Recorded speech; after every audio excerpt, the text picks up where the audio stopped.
a fly ball out towards center field. This one's going back, and this one is gone! Taylor gets this one out towards center field to the short porch, and it's a grand slam! That's a floater, out to short. And it's booted off the shortstop's glove! Just like they drew it from Hollywood. Caladros, the 3-2. Swing and a miss! And the Audubon Green Wave have upset the Kingsway Dragons!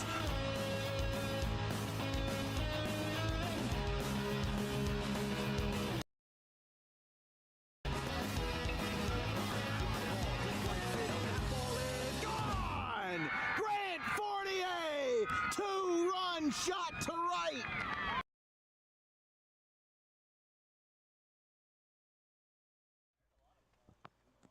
Happy Sunday morning, and we welcome you today Edward Deere Field at 9 a.m. here in Barrington, just off of the Clements Bridge Road, for a quarterfinal matchup in the South Jersey Men's Senior Baseball League. It's the Camden Pirates and Tankie's Tavern, a team based out of South Philadelphia, but plays back home in South Jersey. Joe Bryson and Orlando Munoz talking ground rules with the home plate umpires, as these two teams are the 4 and 5 seeds in the 6-seed South Mike Dunleavy division. And actually, there's been a lot of parity in the South Division this year. The Old Dirty Batters and the Gloucester County Royals were tied for first with a 11-6 record, 39 points each. And going off of a point system is what determines who gets what seed. And then there was a two-way tie for second place, or I should say for third. After the ODB and after the Royals tied at 11-6, one win behind them was Los Mets and Tankie's Tavern at 3 and 4 respectively, 37 points, 10 and 7. Camden is the last team out of that caliber. They're 6 and 11 this year with 29 points, 5 games back of the division lead. And then the South Jersey Marlins rounded out the bottom of the division at 3 and 14 with 23 points. But this should be a good one for what it's worth. We saw the Tankies in the SJMSBL win the title last year with an astounding 13-5 win over the South Jersey Spartans, who then relocated to South Jersey NABA for this summer season. But as we go into this one, Camden is looking to win on the road. Meanwhile, the Tankies are looking to hold their own with the right-hander Vince Sturdivant, who comes into this one with 16 Ks and a flat 1 ERA over 9 innings of work here this year for the Tavern. It is humid. It is going to get a little bit hot, and there might be some rain on the way.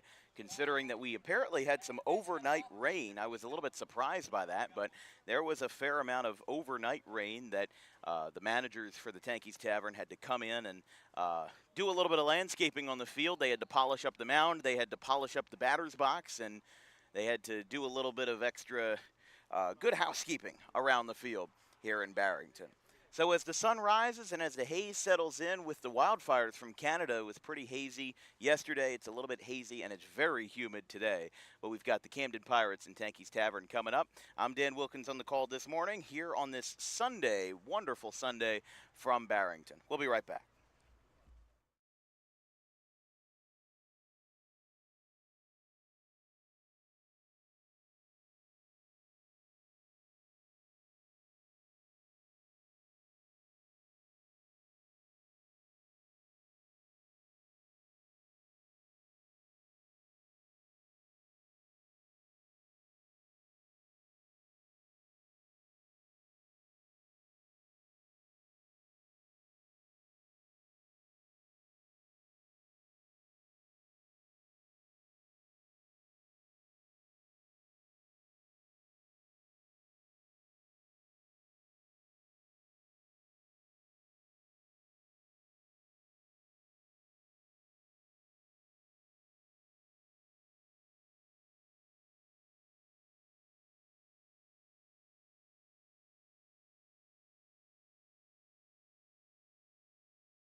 Camden getting ready to go with the right-hander Vince Sturdivant, the starter for the Tankies.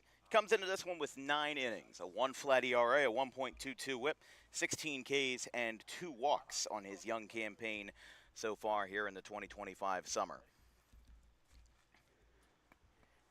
9:02 time of first pitch here from Barrington and the Edward Deere Field. The first pitch is low. And we're underway. 1-0 count to the leadoff man, center fielder Luke Hackman, batting out of the left side. Up and away that time, 2-0. First 3 for Camden: Hackman, Tyler Franco, and CJ McNutt at third base.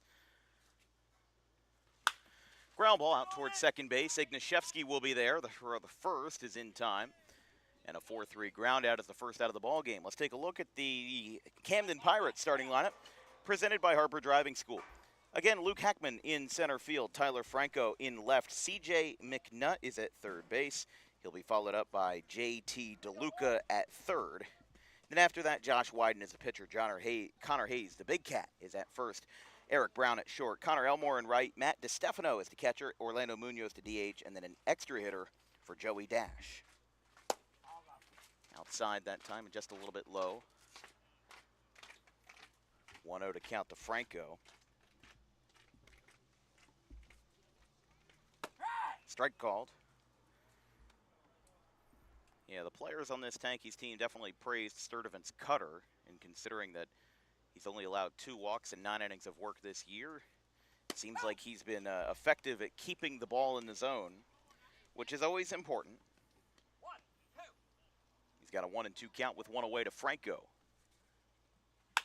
This one's hit out towards right center field. This one could drop, and it will drop in front of Joe Bryson. That'll be a base hit. Just a little cue shot there between Ignashevsky and Bryson. He didn't hit it that hard, but with the short porch and right, complicates the matter a little bit. And now CJ McNutt will be the batter.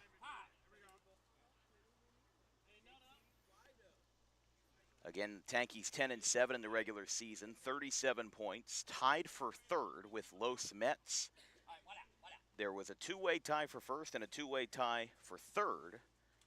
The Old Dirty Batters and the Gloucester County Royals tied for first, and they were only a couple of points separated, and in fact only 1 win separated from having the division lead in the Mike Dunleavy division. That one's low.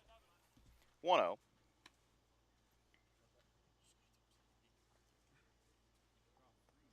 So McNutt is the batter. Runner on first after the base hit by Franco. Strike at the letters, 1-1. Yeah, definitely like this command so far from Sturdivant. Both balls have been put in play, 1 ground out, 1 single, but rather soft contact for what it's worth, given its velocity. Runner goes. Misses outside. Nicholas Narwald with the throw down to second, misses.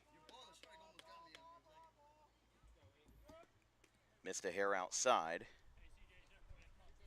Good opportunity there by Narwald to get the throw down to second. We've seen him play as recently as last week in the Tri-County Baseball League with the Blackwood Bears when they played in their play-in round game versus the Vineland Gartons. Covered them at Vineland High School last Tuesday.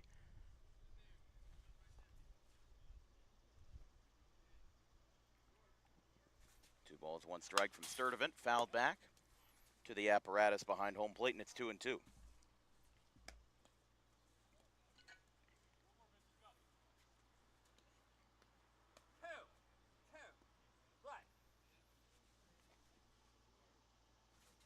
Two balls, 2 strikes, and that one misses. With the very short backstop, Narwald is able to save it without any damage. And count's going to be full here. It's a good move, though. I mean, there is really only maybe about 8 feet, if that, between where the umpire is standing and home plate, or check that, where the back fence is here at the Ed Deere Field. That's ball 4. To McNutt, and the batter will be JT DeLuca.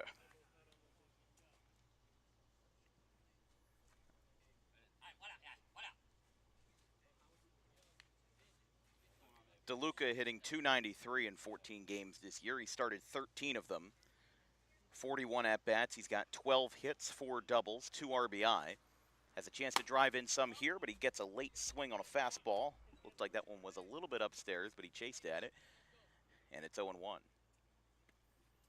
So a single and a walk is the damage to Sturdivant so far. Now the runner goes. Here comes the throw. Throws it over DeLuca. The throw to third. They say yes, he got him. Narwhal with the throw down to third. Camden is trying to contest that it didn't touch him.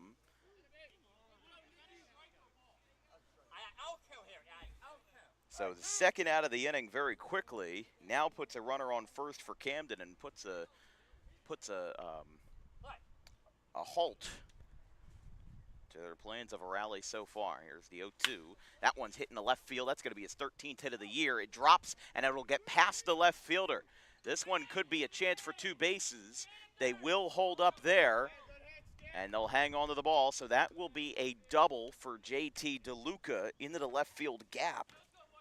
More into the left field corner, but it was misplayed. But, I mean, I don't know. I think it would have gotten past him either way. Batter for Camden is now the pitcher, Josh Wyden, hitting in the 5 slot.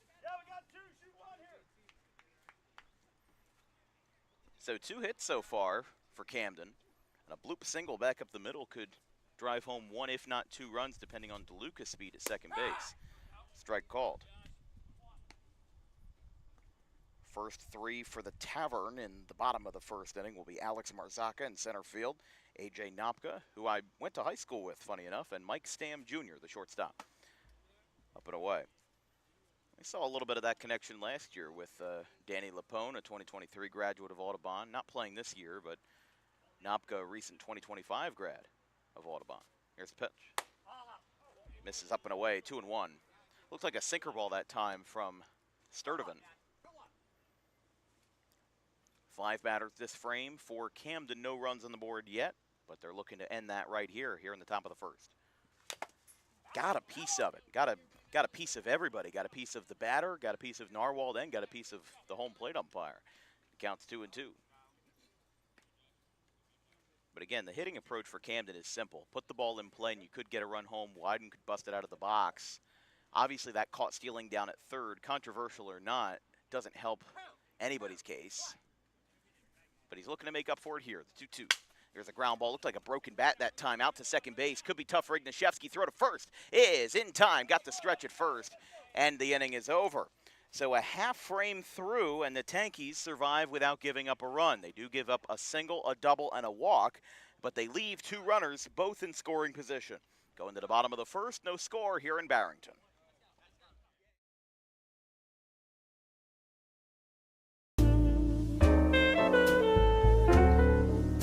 May is Mental Health Awareness Month. It is the responsibility of all of us to make sure that our friends, family, and anybody who we hold dear in our lives is feeling well. The problem with spotting mental health issues is that the symptoms aren't that obvious. Just because someone is okay or appears okay on the outside doesn't mean that they're okay on the inside. It's important that if they are in distress, that they call the right people and they get the help that they need. And it is very important that we treat each other with respect, regardless of who you are or where you come from.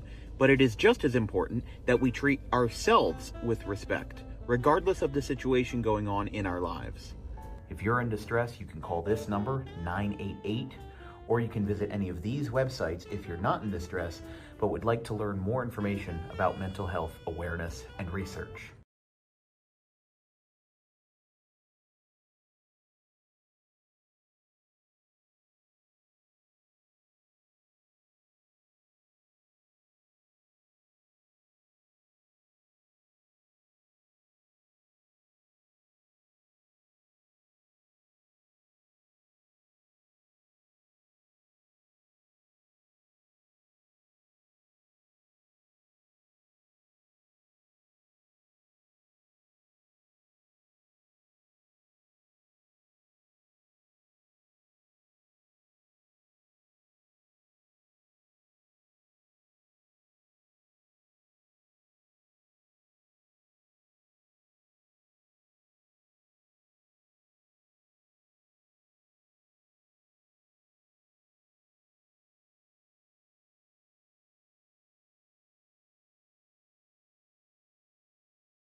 Josh Wyden is the starter for Camden this afternoon. We tried to put in stats, but unfortunately Camden does not have any pitching stats this season, as Alex Marzaka will be the center fielder leading off, bottom of the first inning.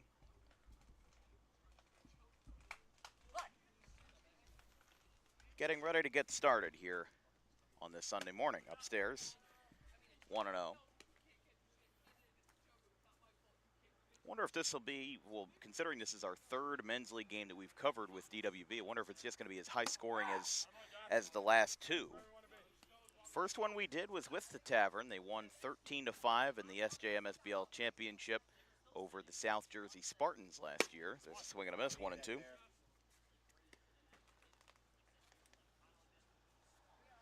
And then last week we covered a game in South Jersey NABA between the Lightning and Diamondbacks. Final score is 11-6. Curveball missed low, 2-2. With both teams hitting 11 tonight, certainly we saw 2 hits already in the first inning and 3 base runners for Camden. Strike 3 called just above the knees that time, and Marzaka goes down on strikes, 1 away. So Josh Wyden picks up his first strikeout. Here's your starting lineup for the Tavern, presented by Harper Driving School. Alex Marzaka in center field. AJ Napka, again, guy who I went to high school with, graduated a year behind me. Second, Mike Stam Jr. at short. Joe Bryson in right. Ryan Austin at first base. Nicholas Narwald is the catcher. He bats sixth. Billy Keene of Pittman bats seventh in the hot corner. And then 3 EHs out of the last 4. Drew Gibbs, Phil Rossi, and then Josh Ignashevsky is at second base. Quinn Collins is the extra hitter rounding out the order in 11. Should be 1 ball, 1 strike from Wyden to Napka. Gets a piece of it. 2 strike counts to Napka now. So a strikeout looking to Marzaka.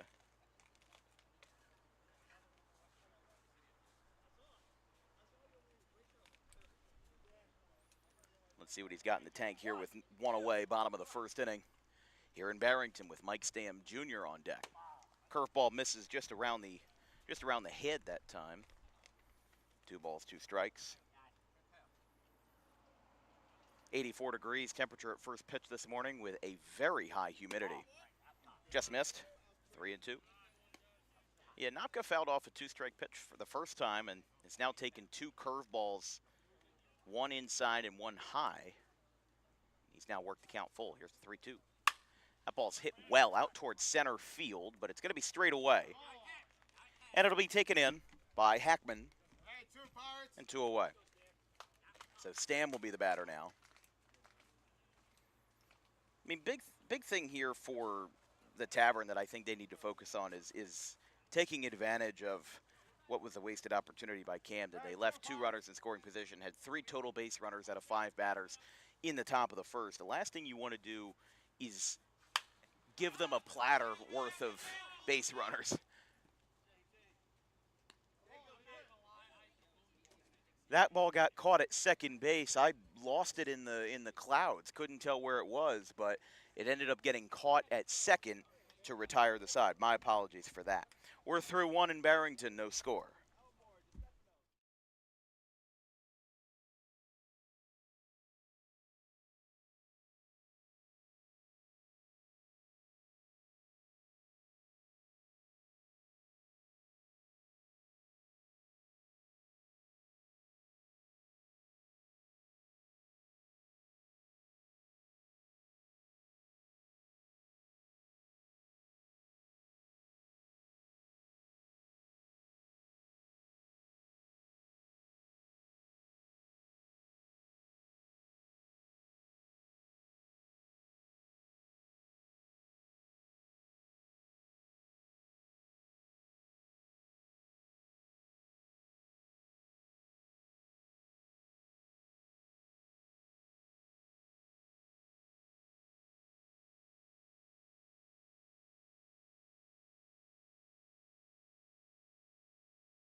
Top of the second here in Camden, rather in Barrington. Camden's coming to bat.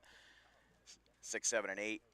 Starting off with the man that Orlando Munoz insisted I call Big Cat as a nickname, Connor Hayes. It'll be Hayes, Eric Brown, and Connor Gilmore. The three due up in the top of the second for the Pirates. First pitch. That ball is fouled down the right field line. Narrowly misses the parking lot. Becomes a game within a game when you watch a foul ball and see whose car it's going to hit. Make sure it's not mine. Sturdivant, strike called. Looked like a changeup that time. Got that one to fall right down the pipe as well. I mean, obviously we're on a bit of an angle, but it's good to be able to tell when a pitch is high or low and maybe a little bit outside. That ball's hit out towards short. Hayes will run it out of the box. He takes a shuffle, and he's not going to have enough time. They took a little bit too long, and Connor Hayes will have a runner on. It's going to be an E6. I mean, that play, I think he took at least 2 shuffles at short, Mike Stam. And they're going to pinch run for Hayes at first with DeLuca.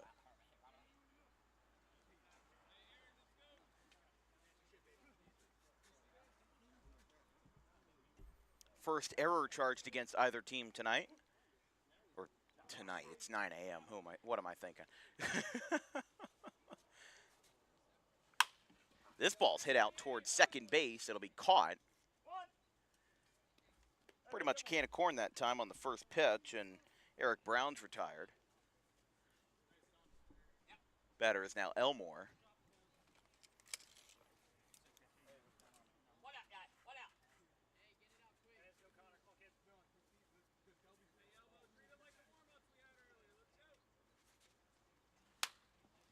That's a first pitch pop-up.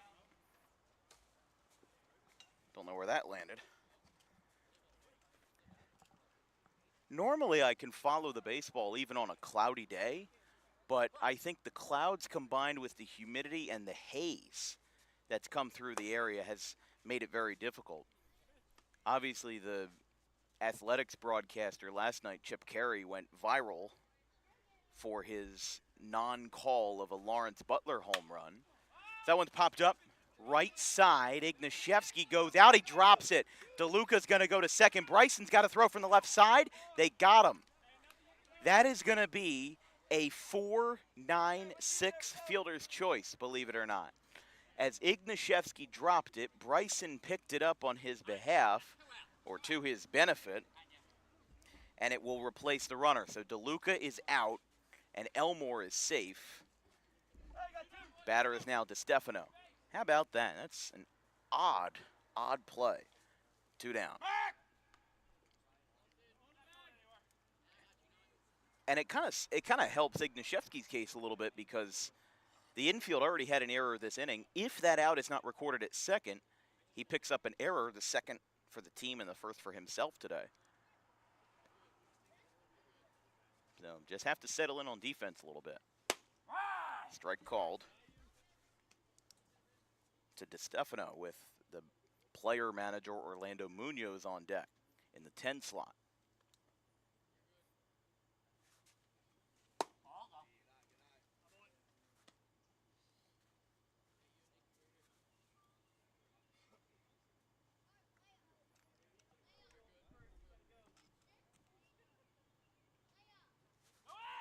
Runner goes. This one is blooped out towards short. It's going to go into center field. Stam couldn't get it. It'll be a hit and run worked to perfection.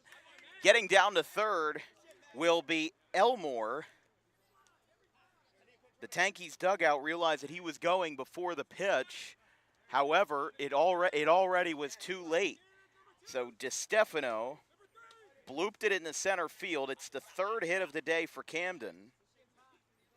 And again, works to perfection now. Runners on the corners, 2 away, and a chance for Orlando Munoz to help his own team's cause as the player manager with runners on. Quick meeting in the infield, though. Nicholas Narwald coming out. Vince Sturdivant coming in. Stam and the third baseman, Billy Keene, coming in. This broadcast is brought to you by Garden State Pet Center. Keep your pet happy and healthy today with the most organic food products available in South Jersey, along with toys, cages, accessories, and much, much more. You can visit today or 7 days a week, and yes, that includes today because they're open on Sundays. 614 South White Horse Pike in Audubon.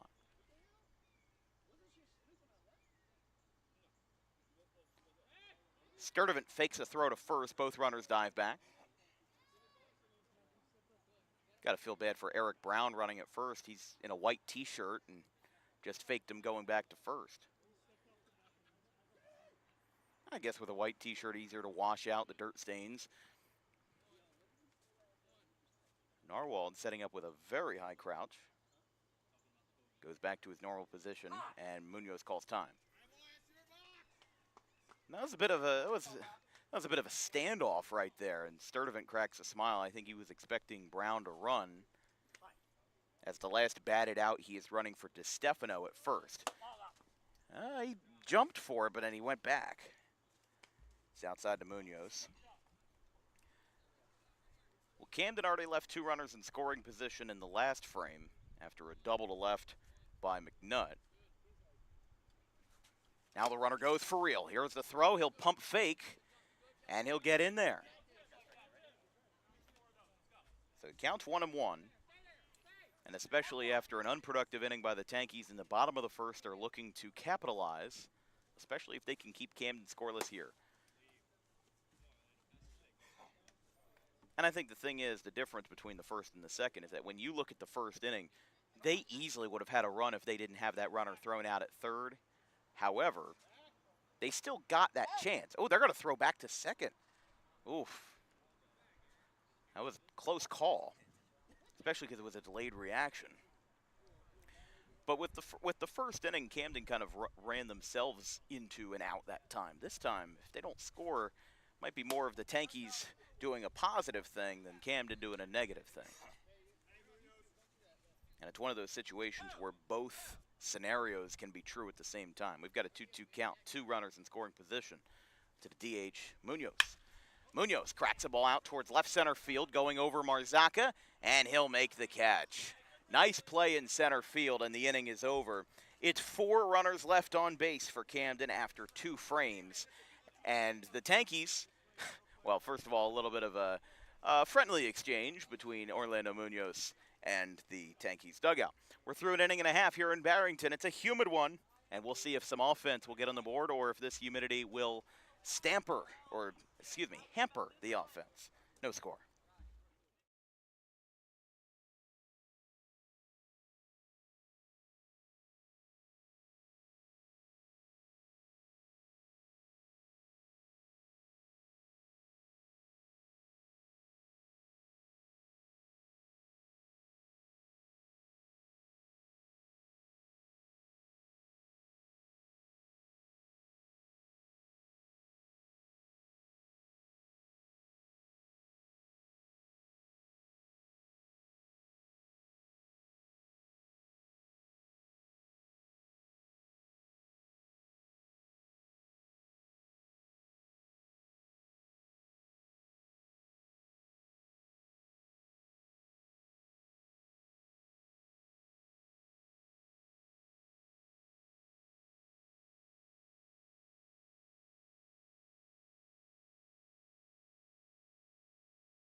Bottom of the second inning here in Barrington.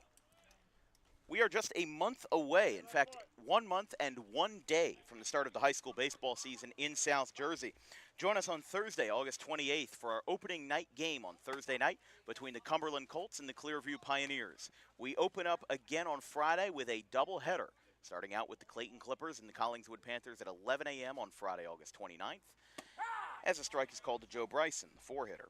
After that, Friday Night Lights for the first time this year, the Absegami Braves at the Egg Harbor Township Eagles, 7 p.m. on Friday. We close out the four-game weekend with a 12 o'clock start on Saturday, August 30th, between the Paulsboro Red Raiders and the Penns Grove Red Devils. Two of those games are a rematch from last year, and it should be a fun weekend all around. Bryson takes a curveball popped up towards third, but McNutt will not follow it, and it's foul. And along with that, you can take a look at our full football schedule on our Instagram and Twitter, or X, both at DW Broadcasting. 1 ball, 2 strikes to another alum of my alma mater, Joe Bryson. One's fouled back. It's funny, Ryan Austin, who is in the on-deck circle, was talking to me about Joe Bryson, and he asked, did we go to high school together? And I said, we went to the same high school, but he graduated 7 years before I did. Class of 17 for Bryson, class of 24 for yours truly. As the 1-2, swing and a miss. They will say it's a drop third strike. Bryson does not run it out of the box. That's strikeout number 2 for Wyden, and now the batter is Ryan Austin. We've seen Ryan Austin compete in a handful of uniforms. We've seen him play as the field manager in the Tri-County Baseball League for both the Sewell Wolves and the Blackwood Bears. In fact, Nicholas Narwald, who's in the on-deck circle, is wearing a Sewell Wolves jersey from last year.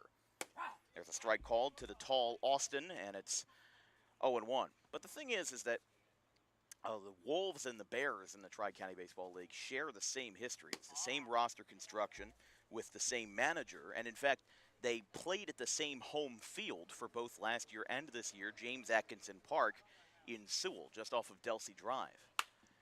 Fouled back towards Clements Bridge. Look out, and it's 1-2. So we've seen Austin play in those environments, and now we get to see him play in a little bit more of a casual setting, hitting in the 5 slot, as he did on last Tuesday versus Vineland. In a game that Vineland beat Blackwood 5-0. Vineland would beat them the next night in Sewell 4-0 to sweep the Bears and advance to the Tri-County quarterfinals. That action resumes on Monday, so we'll be excited to cover that. And Austin takes a high pitch, hits it out to right center field. That was laced. That's going to go all the way to the wall. Here comes the throw from center field. Austin is going to get hung up, and he will stay back at first base. So the mother of all long singles as he hits it out to right center field, and Joe Bryson, the last batted out, will run for him. I was shocked that Austin wasn't able to get down to second base there. It looked like he tried. I think he got about 20, 25 feet off of the bag at first. And then just had to turn around. I mean, there is a really short porch in right field. And with the clear fence, it can be deceiving. Bryson's running. Throw down. Is not in time. Got in there.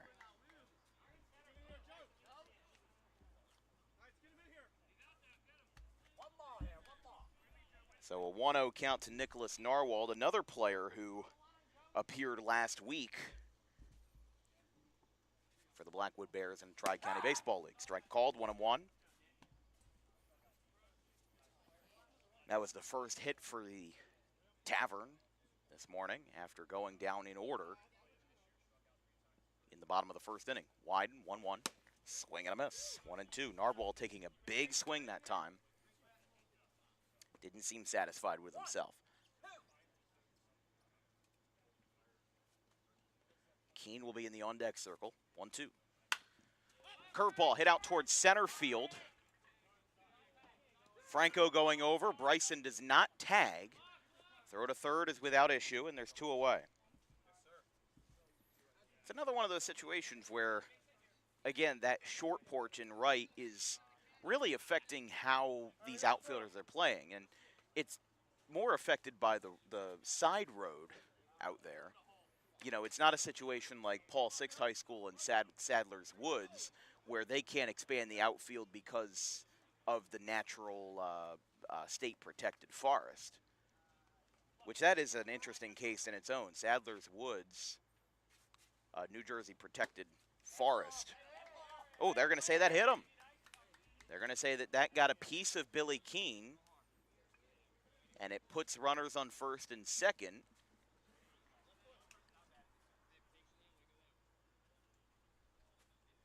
As the batter is now Drew Gibbs.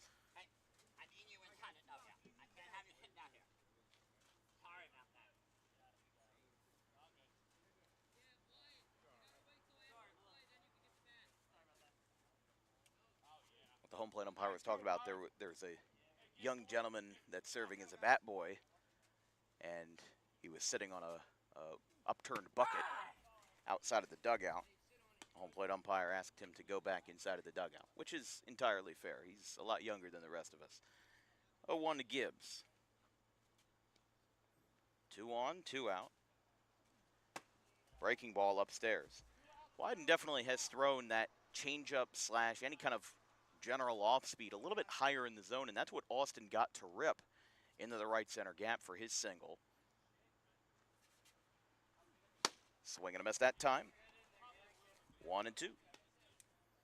If the inning continues, it would be Phil Rossi on deck, followed by Josh Ignashevsky. 1 ball, 2 strikes. Oh, he golfed that one. It's out towards second base. DeLuca is there, and he almost lost it, but he was able to reel it in, and the inning is over. A lot of runners left on base tonight. We'll see if somebody can spare a run or if this parade will continue. We're through 2, and the Tankies leave 2 on for the first time tonight. No score.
Top of the third here in Barrington. It's the bottom of the order for Camden. We started off with Joey Dash, and then we go back to the top of the order for the center, and then left fielder Luke Heckman and Tyler Franco. This broadcast is brought to you by Harper Driving School. Over 90% of students who take their New Jersey State driving test with Harper pass on the first attempt. If you like those odds, you can book an appointment today at Suite 4 of the Total Turf Complex in Pittman at 614 Lambs Road in Pittman. 5-3 ground out to Dash on the first pitch of the third. It's 1 away as we go back to the top of the order for Hackman.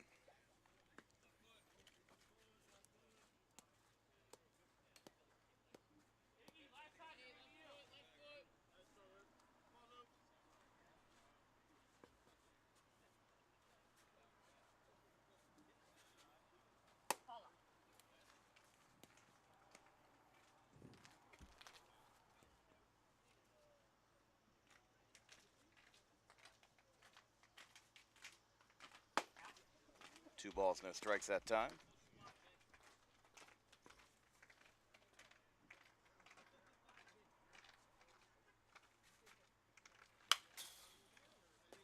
Fouled back and the count's 2-1.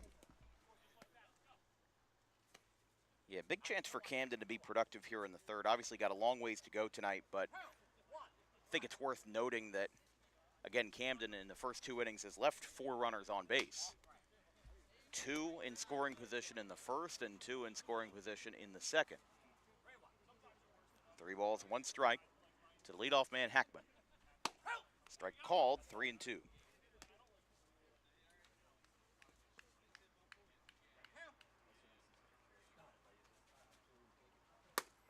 Strike 3 called. Hackman strikes out for the first time tonight. That is the first strikeout for Sturdivant.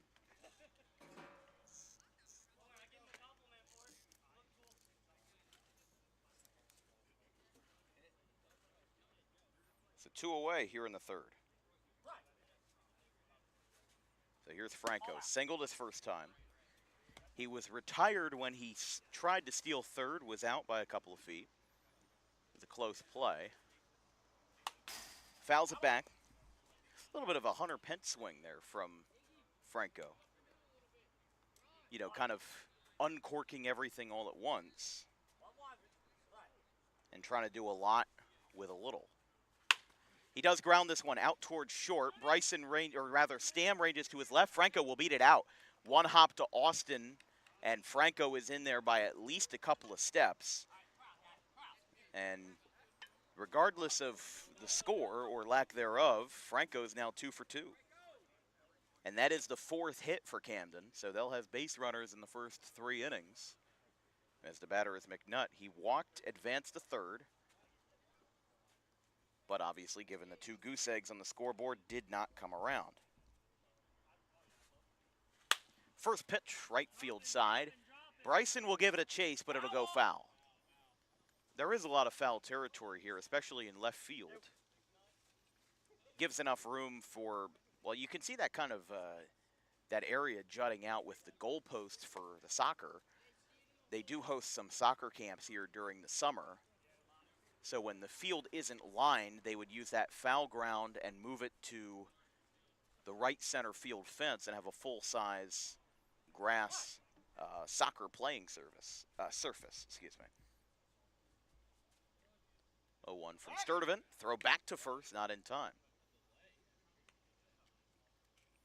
Rossi will lead off for the Tankies in the bottom of the third inning. Again, no score here in Barrington, just about 9:40 this morning here on this Sunday, humid Sunday. Strike called, 0-2. Again, 78 degrees today at this start of the game. Got a little bit cool last night and even rained overnight, requiring some field work to be done. Popped up, this one will go out.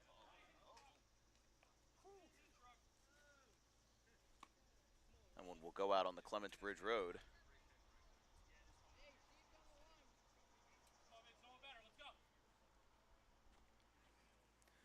No balls, 2 strikes to McNutt. JT DeLuca on deck for the Pirates. Whoa, look out. A little bit of chin music that time. And it's 1-2.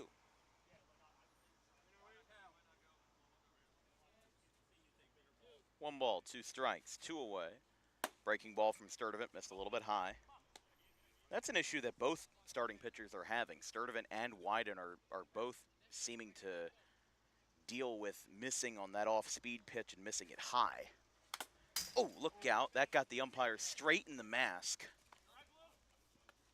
He'll have to walk that one off. He will toss it back to Sturdivant, and he's got a smile on his face. He says, I'm okay. That's what's mostly important. Because we've seen umpires get hit with foul balls and go down. It was actually a game we did earlier this year in basketball where a referee fell on the floor, and you normally play high school basketball with 3 referees. Well, this was in the middle of the second quarter, and they had to play with 2 referees for the remainder of the game. It was outside. They'll throw down to second, but he'll get in there uncontested. And by that, I mean he threw back to the pitcher, not an attempt at out at second base. Again, McNutt looking for his second on-base appearance today after walking in the first. Here's the payoff. Grounds it, gets on top of it. Stam has to range again. Wide throw in time. Side retired. So a good effort that time, but that is base runner number 5 left on the board for Camden.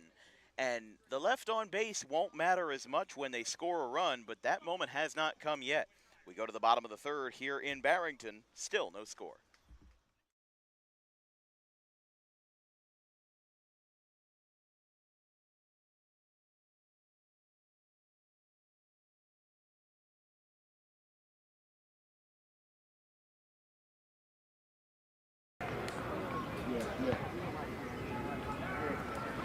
Jack Mostero, 2 for 3 with a strikeout, a double, and a single. Looking to play hero.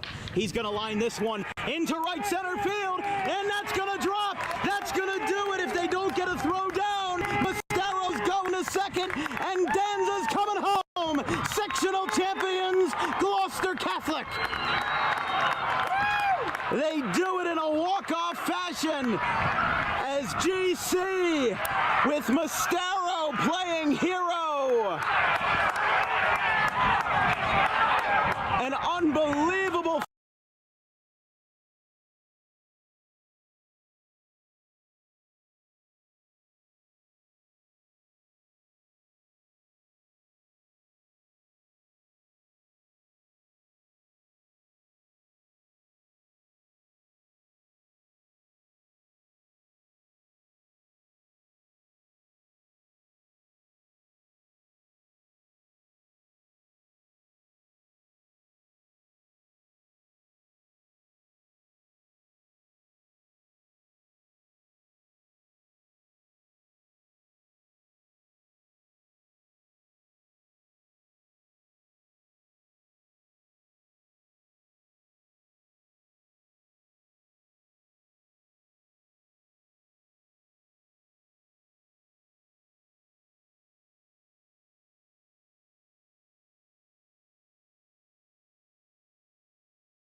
Bottom of the 3rd here in Barrington.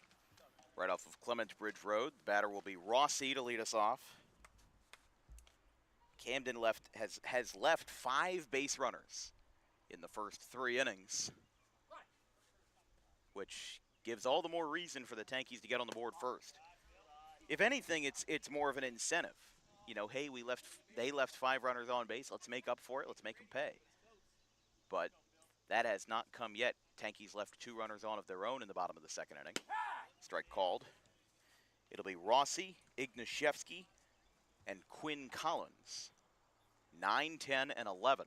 Bottom 3 in the order versus Josh Wyden. Ground ball sharply to hit the 3rd. Picked up by McNutt. Throw across the diamond. Is in time to the big cat at first. Connor Hayes. 1 away. There was 1 hit for the Tankies in the bottom of the 2nd inning. Ryan Austin laced a single to right center field. Thought he would make the turn to second, but that right field fence is very deceiving with how short the porch is in right field. It's less than 300 feet down to the right field foul pole, so a big lefty bat like Joe Bryson could power something to the alleys here. Fouled back by Ignashevsky, and that one got stuck up in the fence. So somebody will need a 7-foot man on stilts to bring that one down. And I do know some folks in Philadelphia playing Savannah Bananas baseball. They might come over to Barrington and offer a hand. Fouled back. Don't hit my car, please. That one's foul. Oh, wow, that went out of play. Again, just couldn't find it in the clouds that time. Catcher ran into the fence, but he seems okay. Good play, though, good effort by DeStefano. Yeah, it is really difficult to see the baseball on a pop-up today. The clouds normally wouldn't be an issue because a lot of baseball players know how to differentiate the shade of gray from a cloud from the shade of pale white that a baseball is. But the haze from wildfires happening in eastern Canada it's the same thing that happened last year. If you remember, we actually had 2 tri-county games or a whole day's worth of Tri-County games canceled, or I should say rescheduled, because the air quality was so bad from the smoke that they didn't want to play. Now, today isn't as bad as that, because I think when we were there around this time last year, there was something of like an orange haze. This is just more of a lighter haze, but any haze is still going to be affecting the players. This one's popped up. Ignashevsky runs it out, and Hayes makes the catch. And there's 2 away. So here is Collins now in the 11 spot, rounding it out.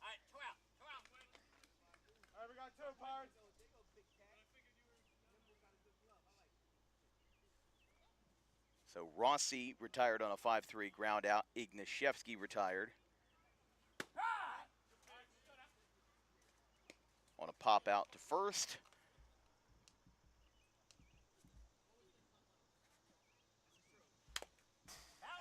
And quickly an 0-2 count.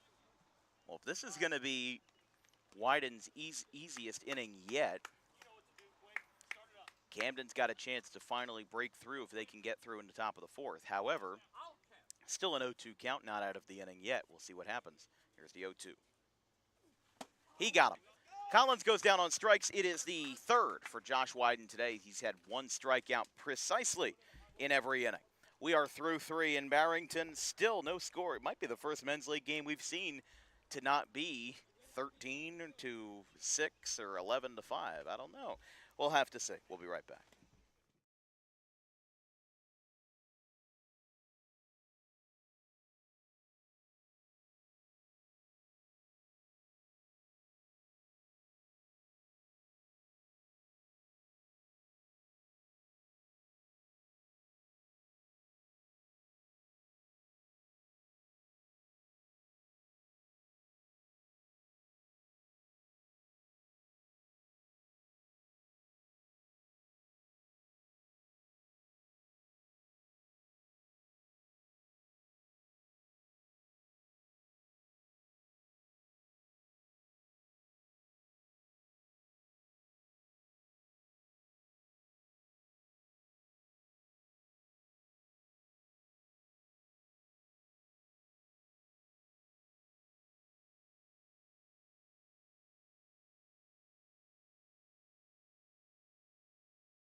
Top of the 4th inning here in Camden. It's time for today's DWB Trivia Time.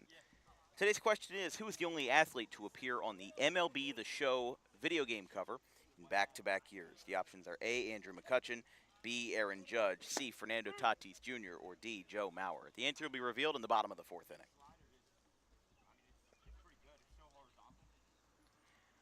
Camden has left 5 base runners on in the first 3 innings tonight, as the last throw comes down from Sturdivant to Narwald to shortstop Ignashevsky. We lead it off with JT DeLuca. 4, 5, and 6 for the Pirates. DeLuca, Wyden, and Hayes. And again, 2 runners left on in the 1st and 2nd, and a 5th, as in 1, was left on in the 3rd. DeLuca with that low bat hanging, misses inside. I mean, you can see how far he dips that bat in front of him during his stance. Makes for an interesting swing path because he has to bring his bat back and then in. The swing and a miss makes it 1-1. So when you're talking about, you know, his swing path, look how far down his bat is, and then he has to pull his hands back, and then he has to pull it in again to make the play and to get that swing all the way through. Counts 2-1. Ground ball, third base side. Picked up by Keene. Throw across to Diamond. Is in time. Austin makes the play. A 5-3 ground out is the first out in the top of the fourth inning. Here is Josh Wyden, the pitcher. He grounded out to second base his first time, and it ended the first inning. So as we're 1.5 ways through this batting order here for Camden, think about the fact that the Tankies are going to be leading off their second rotation in the order. There's a strike called.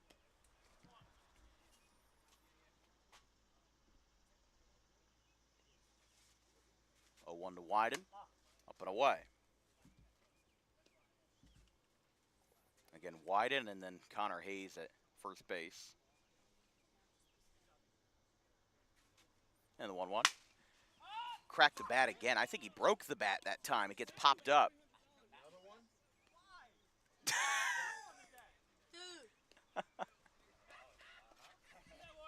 There's 2 outs.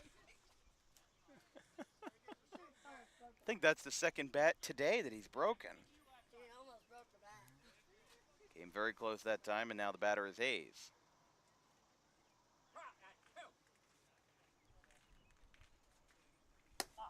First pitch misses away.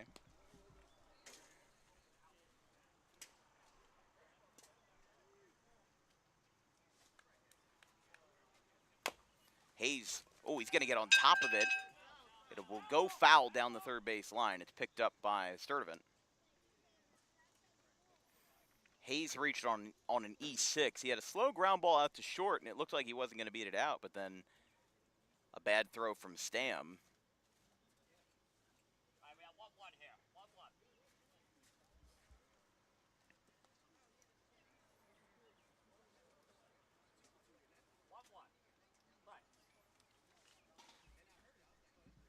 Oh, that one got him. That'll be a hit by pitch, so Hayes will reach for the second time. With 2 outs, we'll see if there's a pinch runner.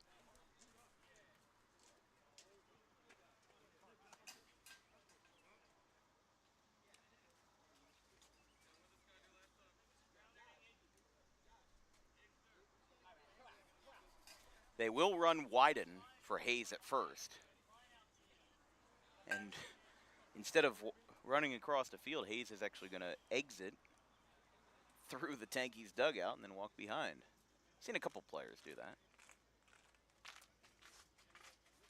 First pitch to Brown. Misses. It's 1-0. Brown lined out to second his first time. It was the first out of the second inning. So we'll see if Camden can get anything here. Ground ball. This one ranges to the right. Sliding play by Stam from his knees makes the throw. And a nice play by Mike Stam ends the inning. We go to the bottom of the fourth here in Barrington. No score.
bottom of the 4th inning. I kid you not, somebody in a FedEx truck just pulled into the parking lot and asked for a whistle because he said, dogs keep chasing me. And yeah, I don't know if your best bet for finding a whistle would be a game at the only sport where whistles are not used. Whistles are used in basically every other sport: football, basketball, hockey, soccer, volleyball.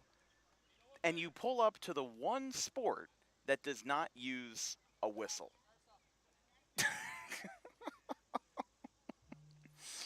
Welcome to Men's League Sunday Baseball, everyone. We have fun around here. Here's the first pitch from Wyden. Marzaka shows bunt, and it's outside.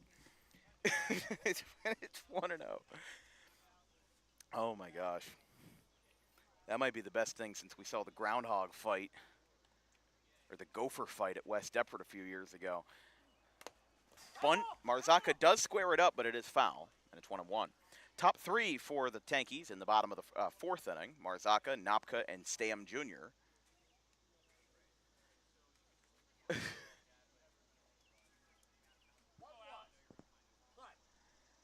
And I kid you not, one of the suggestions offered was you just have to practice the 2-finger whistle, which I cannot do. I can do a normal whistle, just, without anything, but that might be the weirdest piece of conversation I've ever seen at a baseball game. A couple of rain droplets coming down. This one will go back to Wyden. There's one away.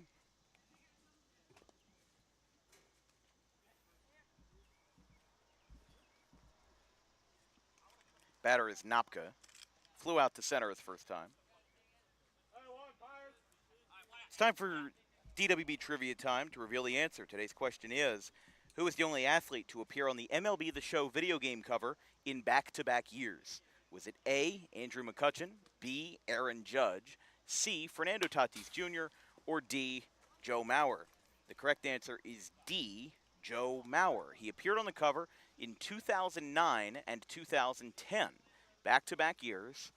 Andrew McCutchen appeared on the cover in 2013. Aaron Judge appeared on the cover after his rookie season in 2017. Fernando Tatis Jr. appeared on the cover in 2021. And then Joe Mauer again, 2010 and 2011, back-to-back years. Oh, wow, that hit his bat twice, but it was a foul ball. That hit it on the backswing. Would have been foul either way. And if you're curious, 2 Phillies have appeared on the MLB The Show cover. The first one was Ryan Howard in 2006, which was the year before he won MVP honors in the National League. Ground ball to short. Oh, Eric Brown has trouble with it. It hits his cap. Throw to first is in time. He got him. Tough play. Good way to gather it by Eric Brown. And there's 2 away.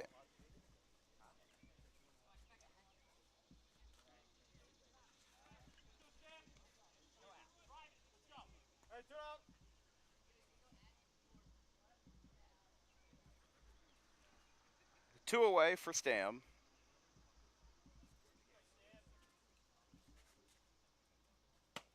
Strike called. Let's take a look at that replay on the throw down to first by Eric Brown.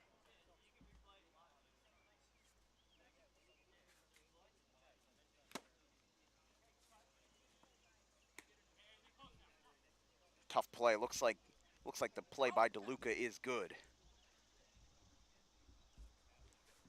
Counts 0-2 with 2 away, and it misses low. 1-2.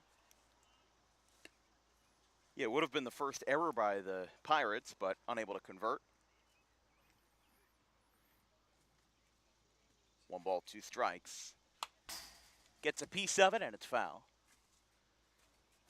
Yeah, that ball that was hit earlier and got stuck in the fence. I would imagine if you hit a foul ball hard enough, it would just bring one down. Almost like a game of whack-a-mole. You get 1 ball stuck, 1 ball loosens itself up. Wyden, the 1-2. Outside. 2 balls, 2 strikes. I'm just still thinking about that. Where can I find a whistle? And you come to the one sport that doesn't use a whistle. you went to a football game, you'd find one. Basketball, of course. Soccer, rarely used, but still necessary. I think baseball would become very annoying if they started using whistles.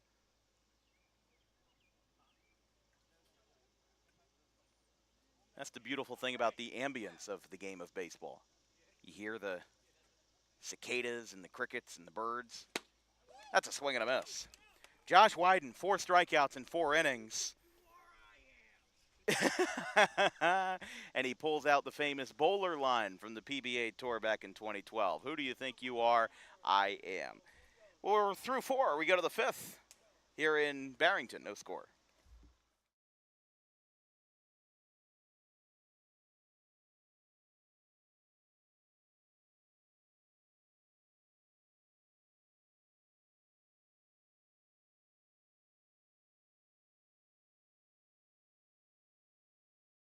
And Argabright with a full count.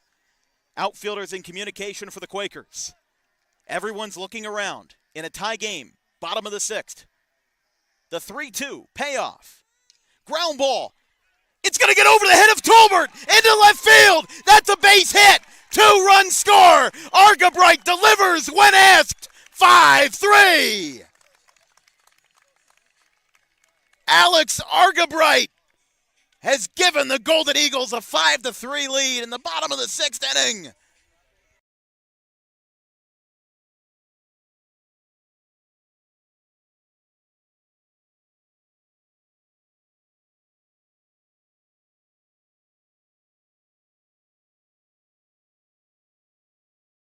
Doubleheader reached first on an error in the first at-bat of Game 2.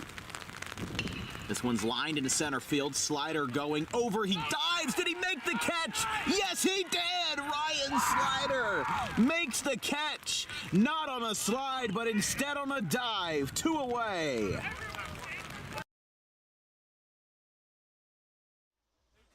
Top of the 5th inning here in Barrington. This broadcast is brought to you by Rowan College of South Jersey at Gloucester County. First pitch. It's a strike called. Winners on the field and winners in the classroom. Join an elite athletic program that rivals the best in the country, along with top-of-the-line education that provides you quality classroom experience with one-on-one personal experiences in your education while also saving money. Direct paths to Rowan University and other universities are also... Oh, that one's not good. That one just missed me, though, so that's fine. Oh, that... Yeah, the car that hit, there's somebody in that. Give him a new pair of underwear. It's 1-2. Just glad it didn't hit mine. It came close, though. Ground ball. Elmore out to short. Stam picks it up on 2 hops. Takes 1 shuffle. Throw to first is in time. 1 away. Company policy is if you hit my car with a foul ball, you pay double for the next game on DWB. That's not true, but it would be funny if it was. 1 away. Got to find some way to break the ice here this morning. And still no word on where you can find a whistle. First pitch is a strike called. 0-1.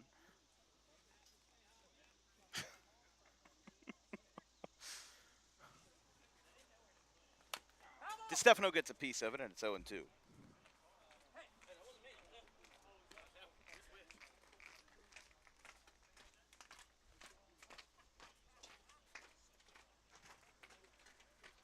Sturdivant, 0-2. Quick start here from his delivery. Pops this one up, right side. It's in play. Stam ranges over to the other side of the infield, glides into other territory, and makes the play. 2 away. And the batter will be Orlando Munoz.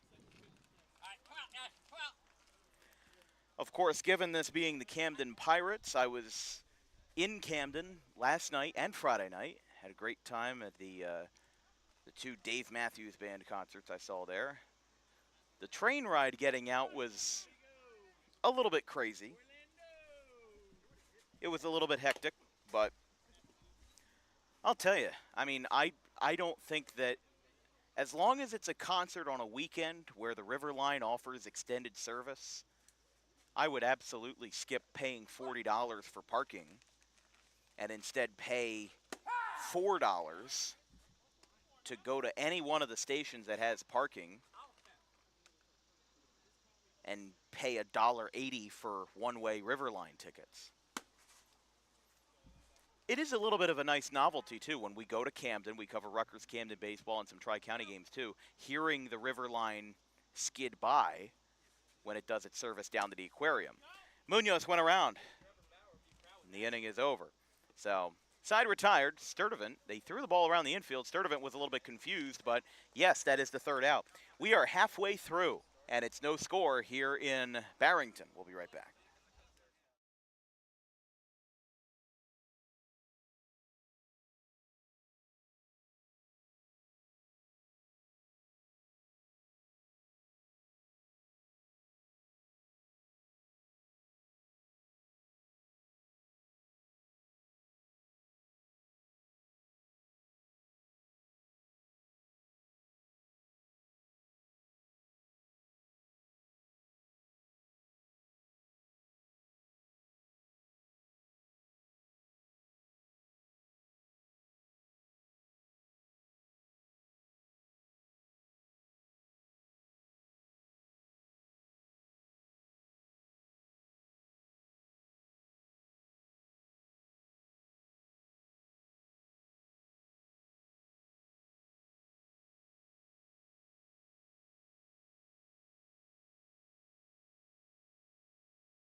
Halfway home here in Barrington.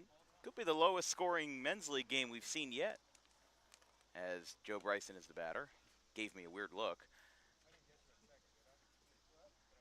The point of the broadcaster is not to distract the batter, the catcher, or the pitcher, or anybody else in the vicinity. I mean, the reason why I say that is that it's a very small sample size. This is our third men's league game. Franco needed some time to get out to left field. That's the reason for the delay. But the first men's league game we did was 13-5. The second one we did last week was 11-6. So it's not unfounded. Men's league baseball tends to be higher scoring, not because of offense, but because of a lack of defense. Bryson, big swing, fouled back. 0-1, 4, 5, and 6 for the Tankies in the bottom of the fifth inning. Camden went down in order. It was the first time that they went down in order this game. 6-3 ground out, a pop-up to short, and a strikeout for Sturdivant's second of the night. Bryson, Austin, and Narwhald. Bryson struck out swinging his first time, the 0-1. A little bit late that time, fouled back towards the third base foul territory. Reminds me a little bit of the old, back in the 70s, there used to be at Three River Stadium in Pittsburgh, there used to be a massive foul territory that extended out Bryson lines it, left center field. It's up, it's back, and it's off the bottom of the wall. Takes a couple of hops. Bryson's going to second. He will park it there. That's a two-bagger for the player manager. He's got a double. It's the first extra base hit for the Tankies this afternoon, and they're in business for Ryan Austin, who singled in his last at-bat at a long single to the short porch and right. Calling for Stam in the dugout. Wonder if he's going to run for Bryson. I mean, Bryson did steal a base earlier today, so I don't know if there'd be a reason or an incentive to run for him. Unless he's just gassed, which I don't think he would be after a double.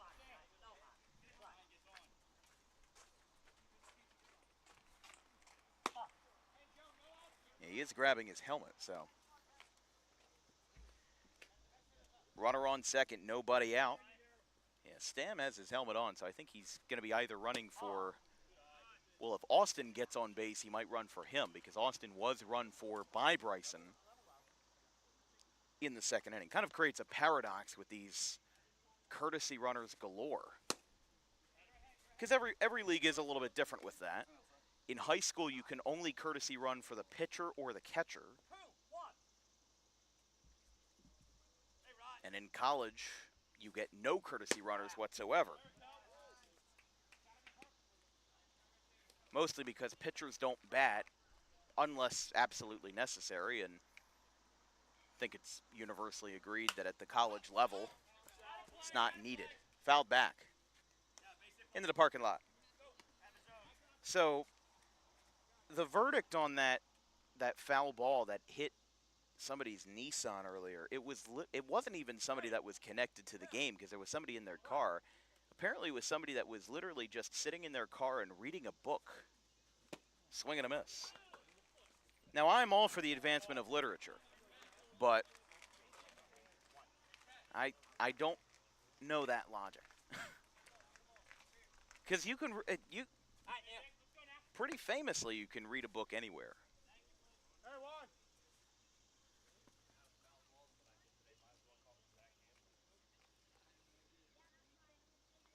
Here's Narwhal, one away, runner on second with Bryson doubling. Misses, 1-0.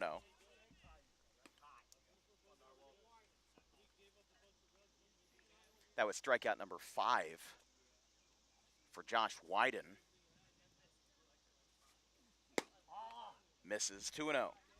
Just a little bit outside that time. Again, on that first pitch, DeStefano asked for clarification on where the ball was in the zone. Umpire said high.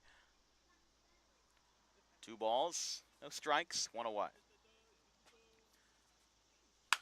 Narwhal cracks the ball center field, straight away for Hackman. He'll make the catch. Bryson holds.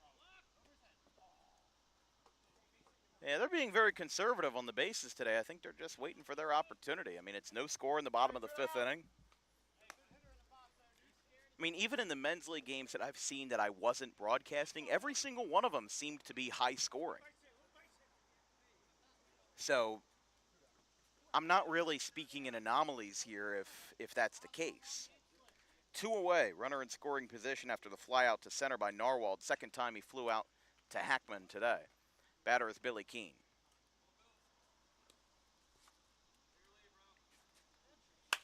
Popped up right side. Going over is Dash, and he makes the catch. Inning over. Wyden is fired up. He's got 5 Ks, and the Tankies leave another runner on. We're through 5. It's the South Jersey Men's Senior Baseball League quarterfinals, and both teams are still searching for their first run. We'll be right back.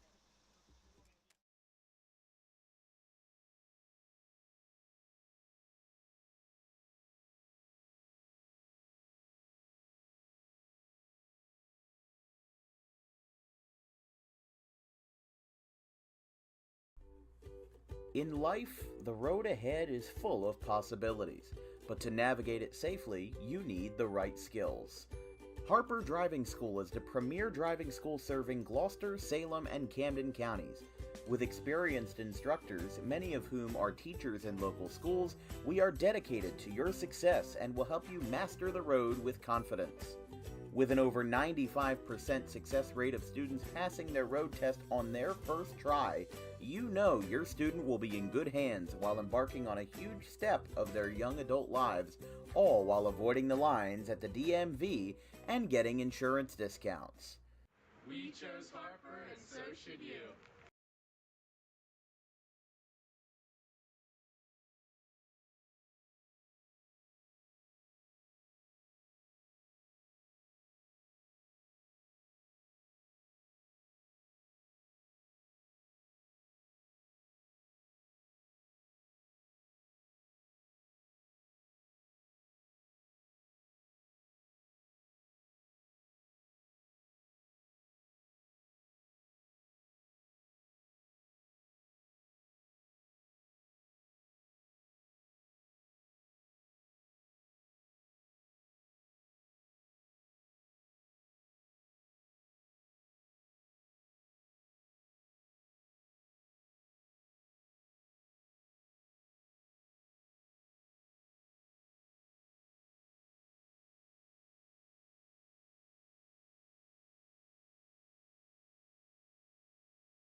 Through 5 innings and no score here in Barrington.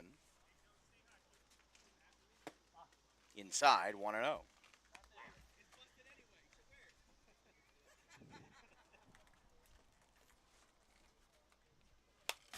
Fouled back. 1-1. Don't forget to tune in on Monday, Tuesday, and Wednesday, weather permitting, for the Tri-County Baseball League quarterfinals. I'm proud to say that our 3 games for this week will be the our first game this week will be the Gartons of Vineland at the Washington Township Senators at Washington Township on Monday. And then on Tuesday, we'll be covering the CHBR third base crew versus the Haddonfield Rough Riders. That will be on Tuesday at 7 p.m. as there's a swing and a miss. That's strikeout number 3 for Sturdivant.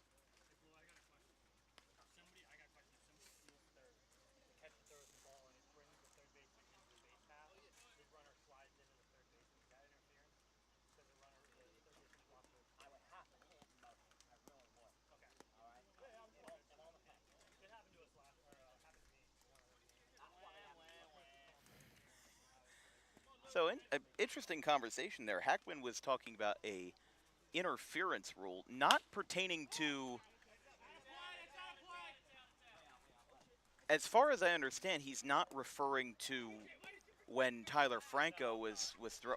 I forgot that you can hear me. Forgot that the players can hear me. He was talking about something else entirely. It's always like a shock when I see a player's head turn and he can hear me. Strike called. Counts 0-2 to Hackman. We've seen some weird rules happening in baseball these last couple of months.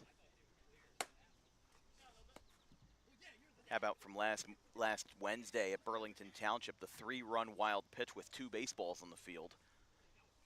That was odd. Hackman golfs one foul towards the parking lot of whatever establishment is over there. 1-2. I mean, we were talking about the hitter-friendly dimensions for left-handed batters here at Ed Deerfield. And again, I don't think that the clear fence shows how short that right field porch is. That's outside, 2-2.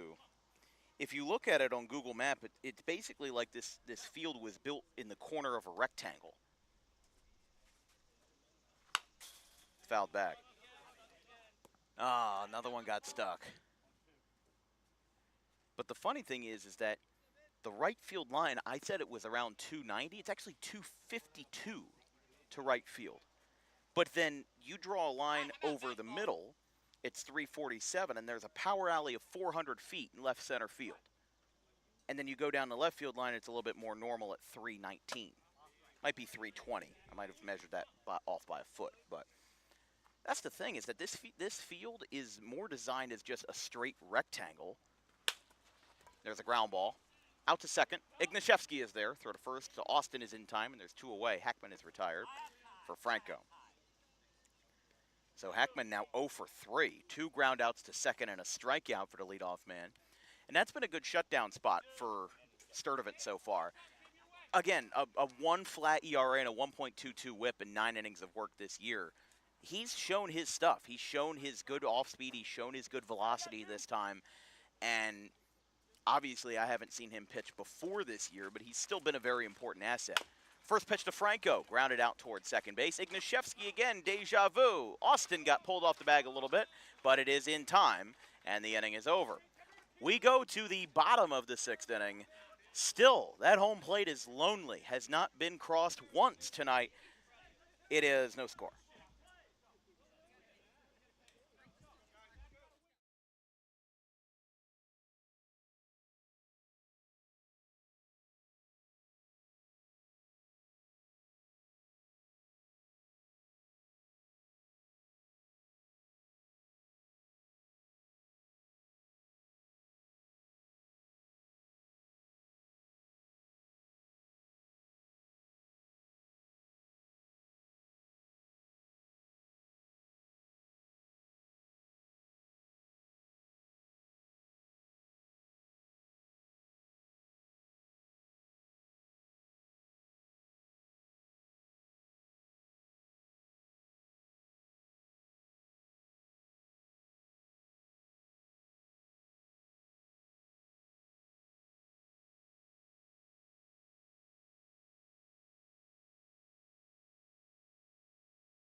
Bottom of the 6th inning, Crazy Train playing on the speakers here at Deerfield.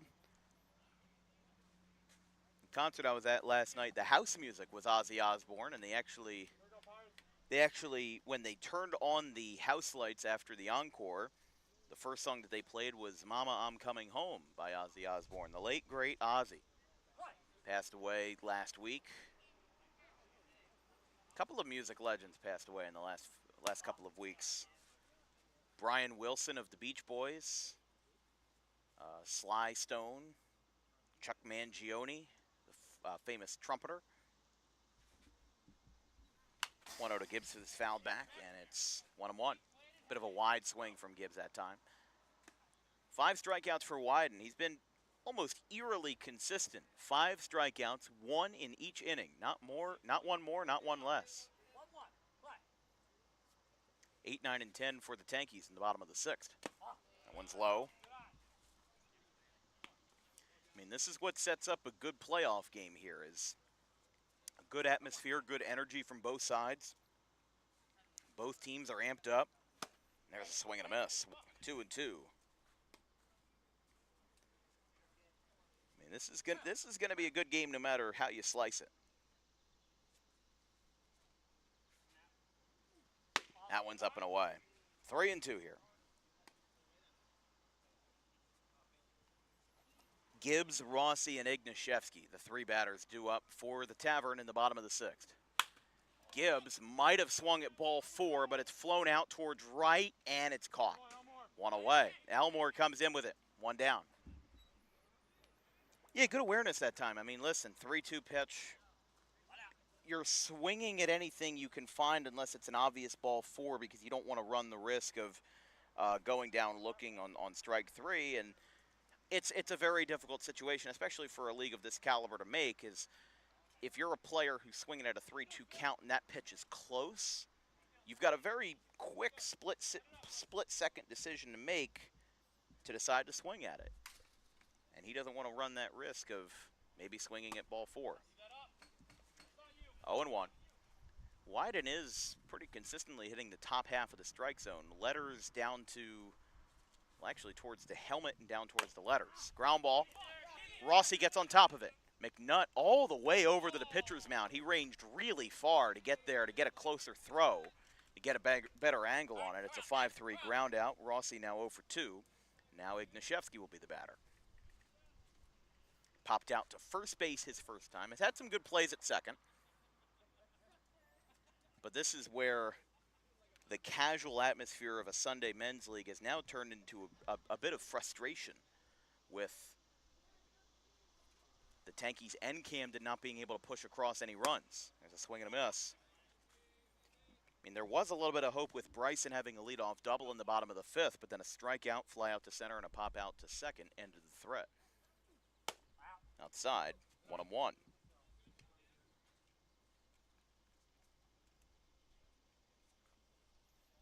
On deck would be Quinn Collins if the inning continues. 1-2.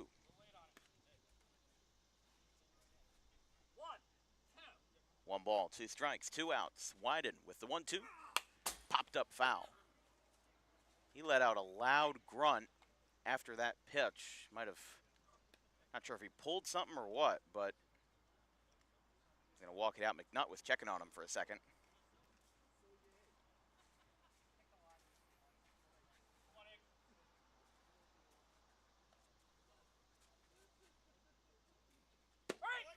Strike 3. He is hyped up, I'll tell you that, but again, his streak continues. 6 innings, 6 strikeouts. He's allotted 1 for himself this inning as Igniszewski strikes out, looking to end the frame. We go to the top of the 7th. Still no score somehow, some way here in Barrington.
Top of the 7th inning.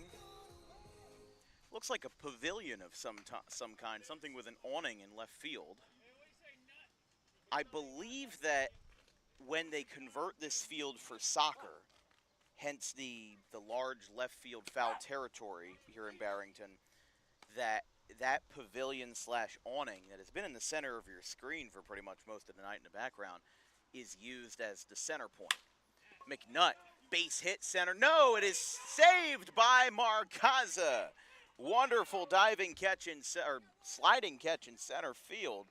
However you want to slice it, it retires McNutt. Great play that time. Don't get much better than that there from Marcaza.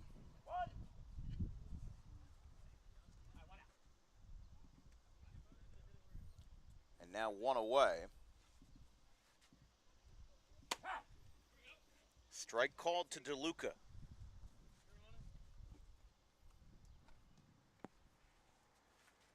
DeLuca 1 for 2. A double And a ground out to third as last time.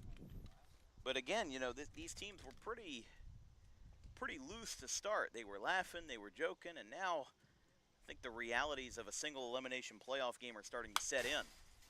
And the fact that it's 0-0 in the 7th with no clear winner doesn't really help anybody's feelings here. Because any run that comes across could be the first and the last of the evening. Of the morning. So used to calling games at night during the summer. That's a fair ball over the third base bag. Nice play by Billy Keene. Grabs that one from deep into the corner, fires it with an arm to Ryan Austin at first. And 2 away here for Wyden, the pitcher.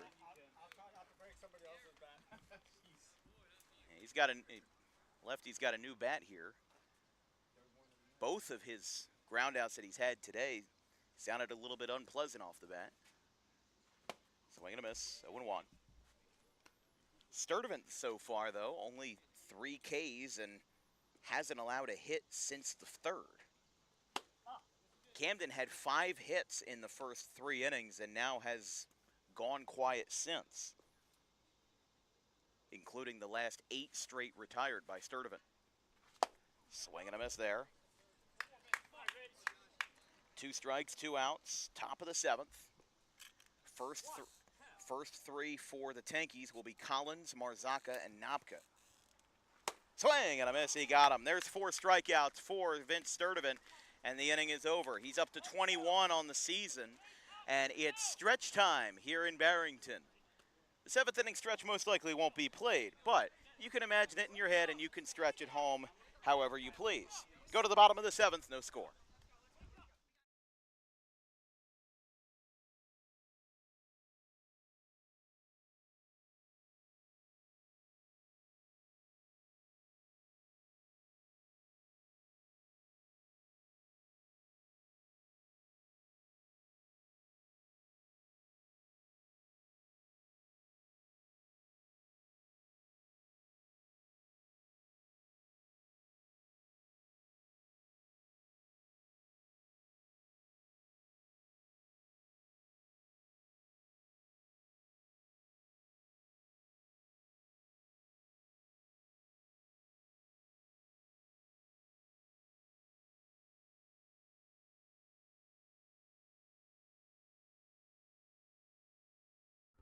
Garden State Pet Center is an independently owned full-service pet store. Our specialty is promoting companionship between people and animals by providing the healthiest product choices available, including all-natural foods, supplements that support and relieve health issues, and innovative products for pet parents. Our goal is to provide our customers with a relaxing environment, and while we're not striving to be the biggest store on the East Coast, we're striving to be the best.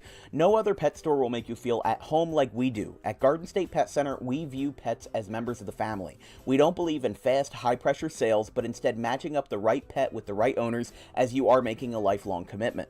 Together with our team members, we would like your visit to our store to be both enjoyable and educational. Simply drop in and take a look around. View the birds, reptiles, small animals, toys, food, cages, and miscellaneous items. Learn of the services we have to offer and decide for yourself if this is the store you'd like to call your home away from home. Victor Santucci, owner of Garden State Pet Center. Visit us today at 226 South Whitehorse Pike in Audubon, New Jersey. We're open 7 days a week for all of your pets' needs.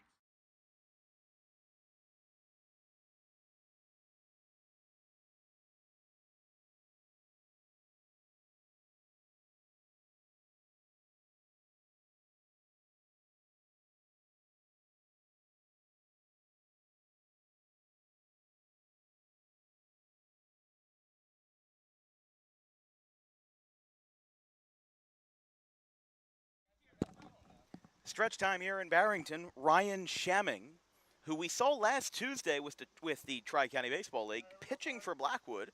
He is pinch hitting for Quinn Collins here in the bottom of the 7th inning. No score in the bottom of the 7th.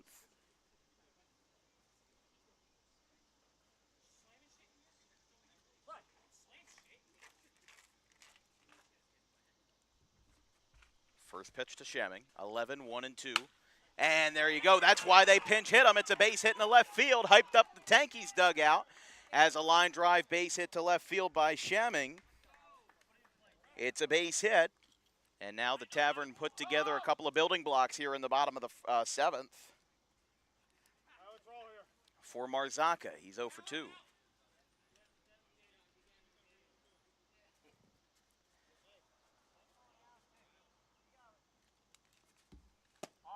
Outside.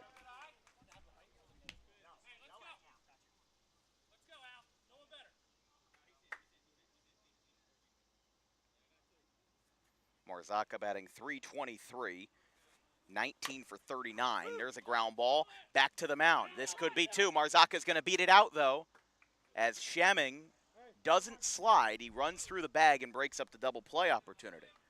So now it'll be Nopka. Nopka batting .303, 10 for 33, 6 RBI.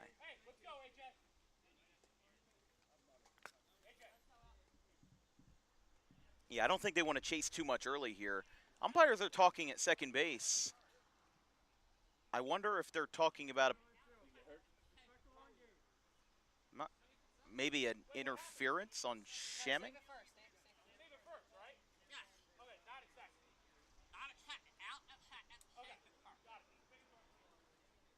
Yeah, there was a discussion, but Nopka will be the batter. That will be it looks like a 4 on assisted fielder's choice. DeStefano comes out of the crouch. Nopka batting with a runner on first, 1 away.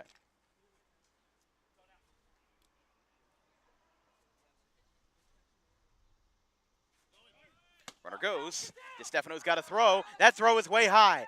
And how about this? Marzaka is now going to go back to second, and he is safe. Almost. That would have been a close call if he tried to go to third, was very reactive that time.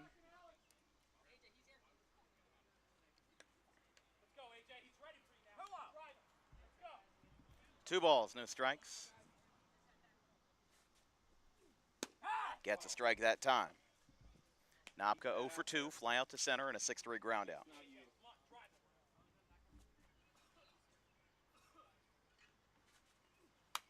Fouled back. 2 balls, 2 strikes, so he had a 2-0 count. Now swings at, or gets one looking, one swinging. We'll see what he's got versus Wyden. He's got 6 Ks tonight, dealing with a runner in scoring position for the first time since the 5th. Oh, it hits Nopka in the helmet. It'll be a dead ball. Runner's got to go back to second, though, because on the stolen base attempt, Nopka was hit. However, still positive for the Tankies. They put another runner on. It's the second hit by pitch allowed by Wyden, and Wyden's going down to first to check on Nopka, and he has a nice handshake, making sure he's okay. So here is Mike Stam Jr., I believe donning the helmet of Chesapeake College in Maryland.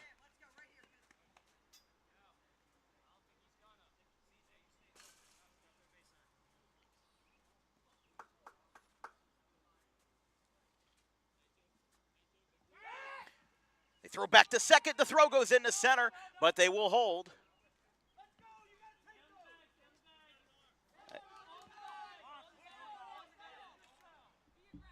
Yeah, there got to be some risk assessment here from the Tankies. With no score, you don't need to be desperate to score runs. You have to be ambitious to score runs, but you don't have to be desperate. So running the third there, I think, would have been a bit of a death sentence there. But again, if you're down 5-0 and you're desperate to score runs, that's a different story. But in a scoreless game, this one popped up. DeStefano's going over. Wyden's going over. Calling for it, making the catch in front of the Tankies dugout is DeLuca, 2 away. 2 down for the player manager Bryson, who with 2 runners on is going to attempt to bring home the first run of the night after a first pitch fly out by Mike Stam. Bryson 1 for 2, strikeout and a double. First pitch from Wyden. Lines it. Back up the middle. That'll be a base hit. Manager's going to help his own cause. Here comes Marzaka. He trips around third. He hesitates around third and will hold there. Bases are loaded. Second hit for Bryson. He swung at the first pitch. He hit the first pitch. And Marzaka, I didn't see if there was a stop sign from the third base coach. It didn't seem like there was any clear signal. So Marzaka hesitated. He didn't trip, but he was hesitated long enough to where it prevented him from scoring. Here is Ryan Austin. Bases loaded for the first time today from either team. 2 away. Runners jump, but they don't have anywhere to go. It's 1-0, trying to distract Wyden a little bit. Camden will bat 6, 7, and 8. Hayes, Brown, and Elmore in the 8th. 1-0 pitch. Strike on the outside corner, called a strike. Austin disagrees. It's 1-1. Austin singled to right center field to the very short porch here in Barrington. Fouls it back, and it's 1-2. Well, it feels like all the frustrations that the Tankies have had with themselves and their own performance is all coming to a head here.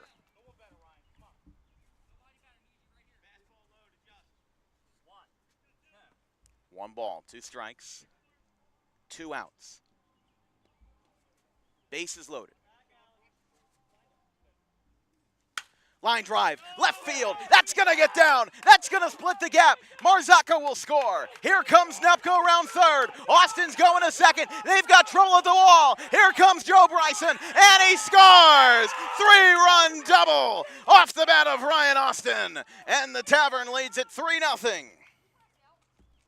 3-run double in the left center gap, and the floodgates have opened. It's the first run scored from either side, and it's the biggest hit in the hour 45 we've played today. 3-run double. All the frustration, all the culmination coming to a head. Marzapka, Napka, and Bryson all score. 3-run double. And that Tankie's dugout is loving it off the bat of Austin. It's his second hit of the game. And now Nicholas Narwald will be the batter. That was everything coming together right there. Everything the Tankies have worked for.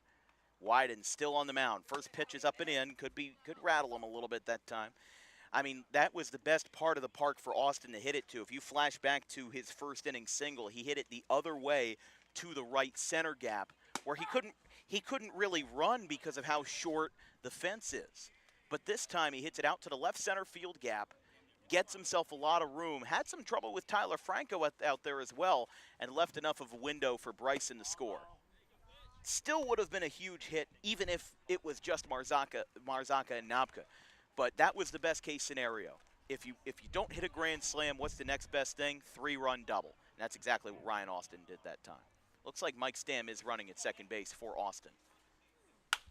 That's a line drive. It's out to second.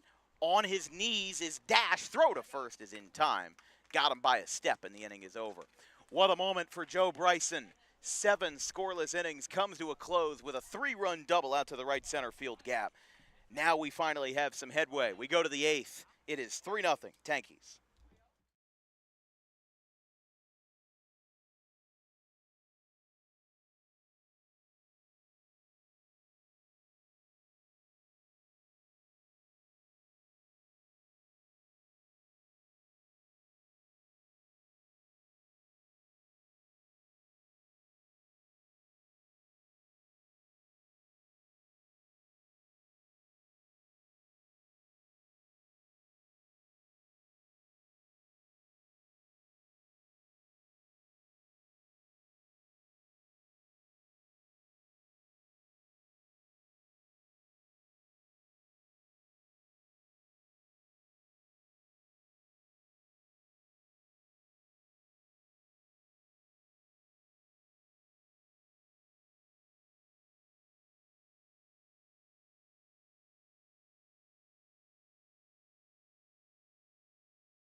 Top of the 8th inning. Hayes, ground ball in the first pitch. Keene's got it. Throw to first. Takes a shuffle. And it's in time. One away. So 1 pitch, 1 out. And now, like we said, Sturdivant's got a chip on his shoulder here. 3-run double by Ryan Austin. Breaks this game open. First run of the night. Again, I thought I would have seen some offense by now, but this has been interesting. And again, the winner of this game plays the Gloucester County Royals. Not a lot of teams called the Royals around here. Of course, I was recently in Kansas City to see the Kansas City Royals. Just about a month ago, actually. Oh, that's a little tapper by Brown. It gets past Sturdivant. Barehanded. Igniszewski fading away. Not going to be able to make the play. He fell down making the play. An incredible effort by Igniszewski.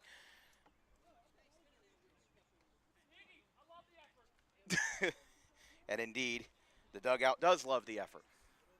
Sturdivant checking on his pitcher, and Brown will have a base hit.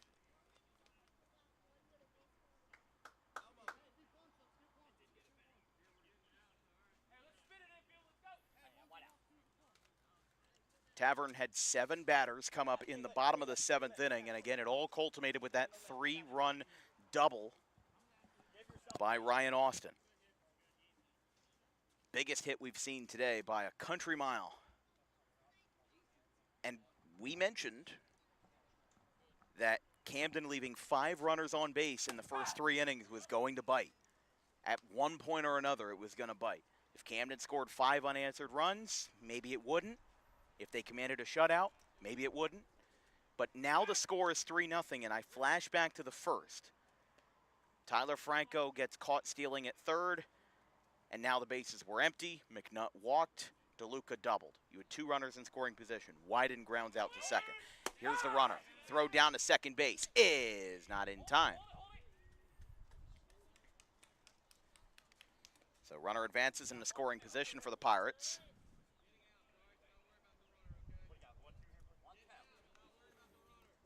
One ball, 2 strikes. Runner in scoring position for Elmore, the right fielder. He's made a couple of good plays in the field, but he's 0 for 2 today with a fielder's choice and a 6-3 ground out. Sturdivant steps off.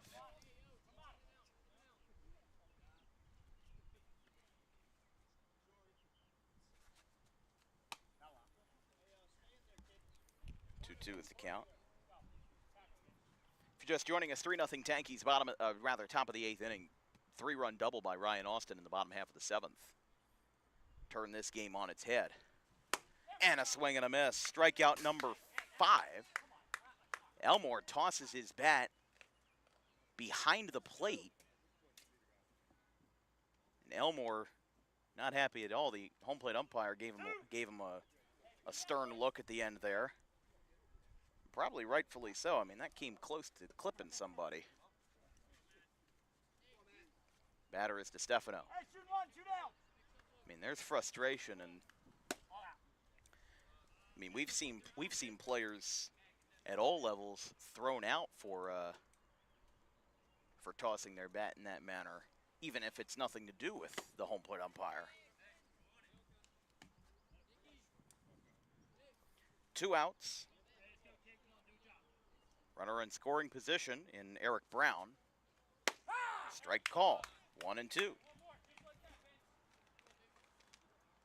Sturdivant feeling pretty good out there. He's got 5 strikeouts tonight. Make that 6. He's got a half dozen. Sturdivant with 2 this inning as he strikes out Elmore and DeStefano for a clean top of the 8th after a single in the infield by Eric Brown.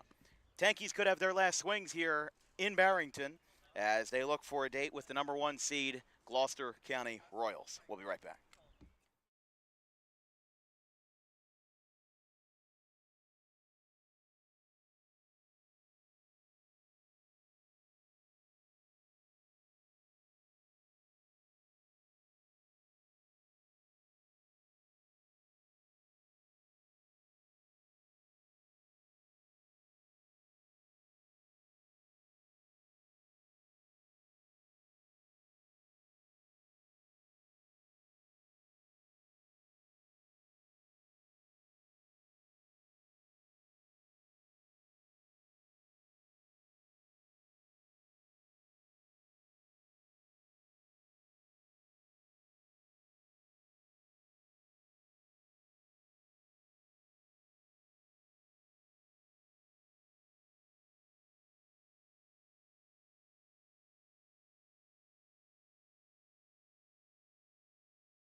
Could be the last swings for the Tankies. 3-0, bottom of the 8th inning. The batter is Keene. We have 7, 8, and 9, Keene, Gibbs, and Rossi. We were talking in the bottom of the 7th inning briefly about the 7th inning stretch, or lack thereof, here in this 9-inning contest. The funny thing is about that is that that song was not written to be played in baseball stadiums. It was only written as a waltz. It was actually, if you can imagine dancing to waltz music, it was written as a waltz in 1908. And it didn't become an unofficial anthem to baseball games until the 1940s, after World War II.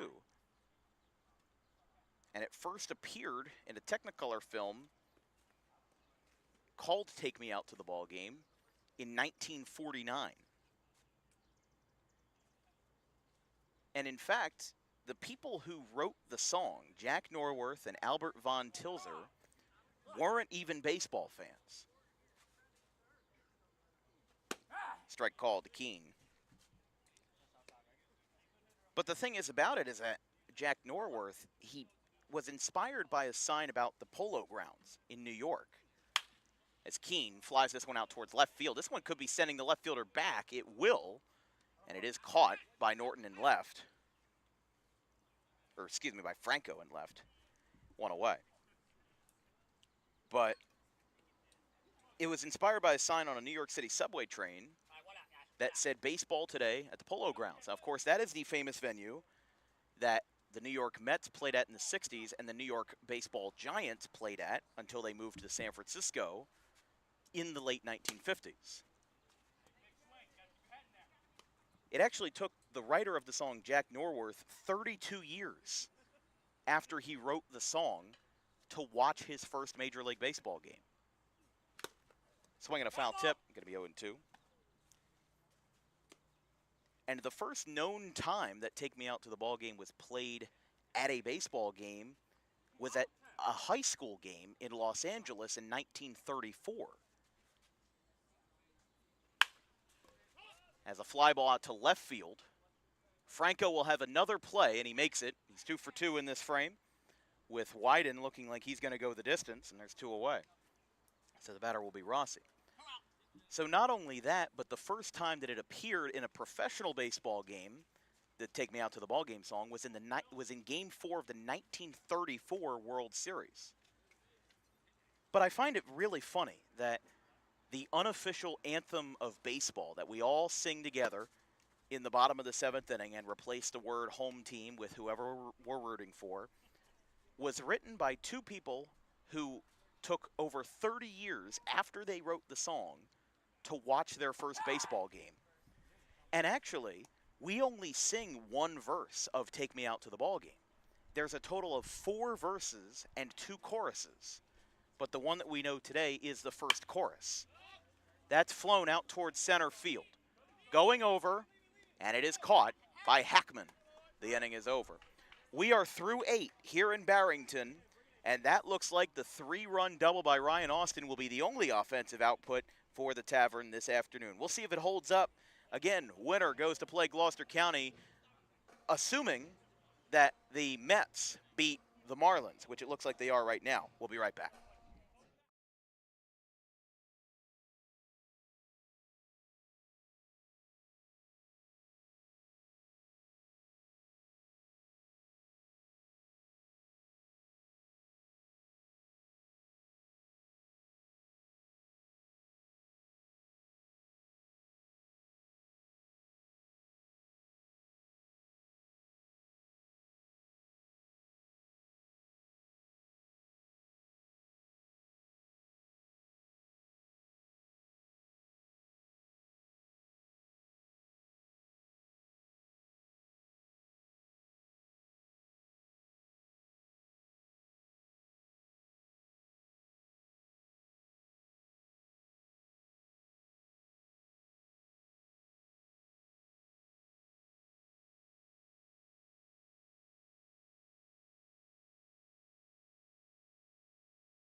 It could be the last chance for Orlando Munoz and the Camden Pirates. The first pitch, though, will keep them alive unless Marzaka's got it, and he does. One away. Got to give Marzaka props for a shallow outfield. He was shifted pretty far to the left. That'll be one away. Munoz is retired. The batter is Dash. And I'll also give props here because we covered a South Jersey NABA game last week between the Lightning and the Diamondbacks. That game went 3 hours and 1 minute. We're on pace to be about an hour shorter, an hour quicker than that. The first pitch flyouts do help. That's going to be a base hit, though. Marzaka turns and fires. It's a base hit for Dash. And he's now 1 for 3. We turn it back over to the top for Hackman. Hackman 0 for 3. 2 ground outs and a strikeout. He's looking to break that streak here in the top of the 9th inning. 1 away after the first pitch flyout by Orlando Munoz. There's a strike called. Again, the scenario is this. The first round single elimination with 6 teams in the South Mike Dunleavy division. The winner of this game will play, assuming that the Mets beat the Marlins. It will be the winner of this game versus the Gloucester County Royals. And if the Marlins pull off a crazy comeback, then the Royals play the Marlins. But assuming everything holds, that will be what it is. And then the next round will be a best of 3 with a doubleheader determining games 1 and 2, and then a game 3 if needed, assuming that the doubleheader is split. 0-2 count. Sturdivant to Hackman. Both teams have kept their bullpen at the reserves today. Up and in, 1 and 2. Yeah, that's the thing. I mean, listen, this is pretty common with men's leagues. Widened through 8 innings, struck out 6. Sturdivant could be looking for a complete game here as well with 6 Ks. Hackman lines it over the middle. It's off the glove of Stam. It goes into center field. The runner's going to go to third. Here comes the runner to second. There's confusion there. Hackman pulls up to second safely. That's a big break for Camden. It's a base hit. Hackman gets to second base. It's his first hit of the game. And capitalizing on a little bit of confusion in the infield on a slow roller. With now 1 out, the tying run will bat, and it will be Tyler Franco. And Franco is already 2 for 3 with 2 singles. So this is not going to be easy. And again, if you're Joe Bryson again, the player manager in right field, you have to make a decision about what you're going to do with Sturdivant. Do you keep him in? Do you let him ride it out and hope that this jam ends up, not coming to fruition? Because not only does he have to field the ball if the ball comes his way, he also has to be constantly thinking about the game plan here with 1 away in the 9th. Ground ball, back to Sturdivant. They will throw back to first. Franco's retired. Here comes the throw to the plate. It is safe. Got around it. He gets in there. Camden's got their first run. There are 2 away. Definitely looked like he got in there safely. 2 away here as Dash beat the tag. Franco is retired. It's a 1-3 ground out for the second out in the 9th, but Camden does salvage a run.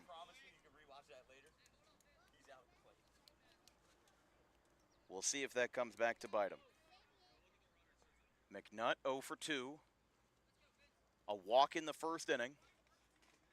And then a ground out to short and a fly out to center. So Camden scores their first RBI by Franco. There's a ground ball. That will go through for a base hit. They're still alive. Hackman scores. And blink and you'll miss it. It's a 1-run game. First pitch base hit by McNutt. Back-to-back RBIs. Joe Bryson motioning out towards center. The pitching coach coming out.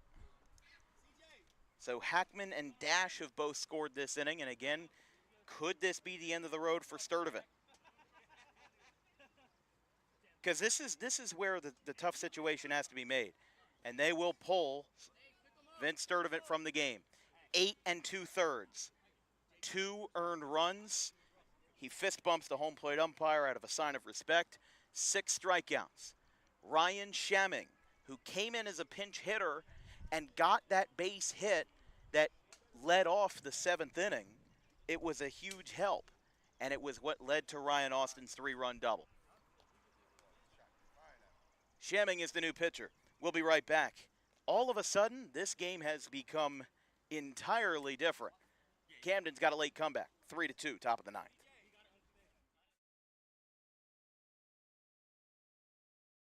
Literally, they've been here twice, and they're about to score, or on the doorstep of scoring 50 for the 2nd game in a row. Xavier Terry Brown. He is still on his feet. He's being shoved forward into the end zone. But who's got the ball? Look at Jason Solomon. The ball magically appeared in Woodbury's hands, and now they're back at the 50. This one's going back. This one's going to go to the distance. I don't see any flags. Did that just go for 100 yards? I think it did. I do not see any flags as Woodbury. Oh my goodness, Jason Solomon have a day. He is the first man not named Taylor to score.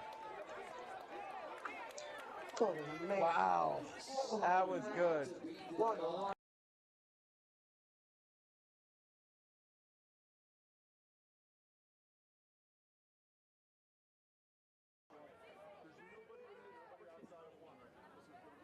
So after the holding call to be 1st and 20, as now rolling out to the right side, he's got a little bit of room to run on a QB rush. He's going to get a 1st down. There's no flags, and how about this for 61 yards?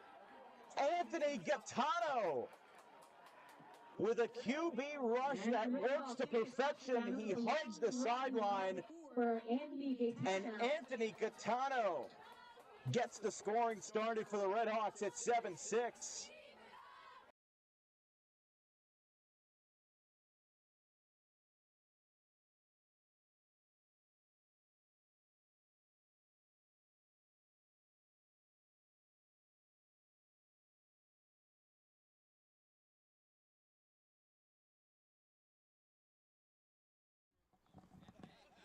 Top of the 9th, 2 outs. Ryan Shamming is the new pitcher. Comes into this one with a 1.8 ERA in 10 innings. And again, we saw him start last Tuesday for the Blackwood Bears versus the Gardens of Vineland. There was a bit of confusion during the break because McNutt singled, and then Tyler Franco came out to pinch run, but then the Tankies objected and said that he was not listed as a designated courtesy runner or an eligible courtesy runner before the game. Now, again, with men's leagues, this isn't like high school or college where there's a whole lot of, strict organization. But what was explained on the field to Joe Bryson, and what was explained to the runner at first as well, was that they can pinch run for him if they have somebody available on the bench. And we believe that they do. So Franco has gone back to the dugout. He originally went out to first. They said that McNutt had hurt his hand, which was possible because he did jam the bat on that base hit back up the middle that scored the 2nd run. So it's plausible, and I don't think there's a world where somebody is faking an injury for a pinch runner. But McNutt will stay on first, so I think that they've put that argument to rest. And now JT DeLuca will bat with 1 run to go, 1 out to go, and not a lot of wiggle room. DeLuca, 1 for 3. Shamming, first pitch, fouled back, 0-1. Again, assuming that the Mets knocked the Marlins off in single elimination, the Tankies would play the Gloucester County Royals for a doubleheader next Sunday, August 3rd. But back-to-back RBIs have put this game in an odd situation where the Tankies had the lead briefly, and now it's in jeopardy. The 0-1. Strike 2 called on the inside corner.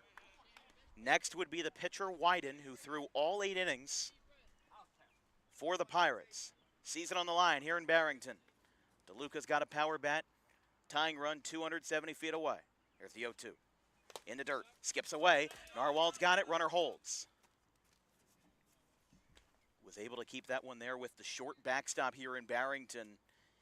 If you've got a large backstop like at Timber Creek or at Burlington Township. That runner's probably going, but there is not a lot of room. And in a game like this, you don't want your last out of the game and, more importantly, of the season to be on a caught stealing. Sheming looks back, fiddles with the glove. The 1-2 popped up. This one's out towards short. Stam calls for it. Runner around second, and he makes the catch. That's the ball game.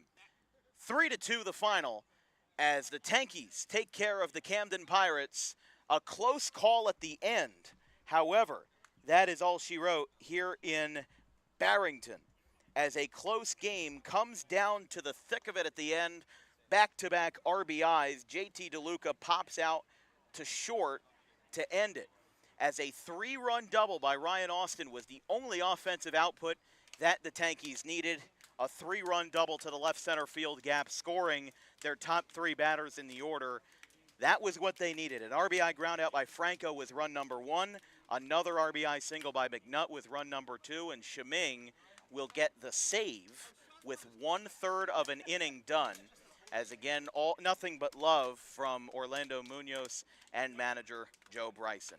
So a conquest for another title is still in the cards for the Tankies. But again, assuming everything holds, they'll have a date with the Gloucester County Royals next Sunday. We'll grab our player of the game, Ryan Austin, in just a moment for our post-game interview presented by DAWG Pro Wrestling. Here in Barrington, time of game 2 hours and 12 minutes. Final score 3-2. We'll be right back with our post-game show.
Here with our DWB postgame show, our interview player of the game presented by DAWG Professional Wrestling, South Jersey's premier pro wrestling organization with high-flying events and nonstop entertainment throughout the Garden State.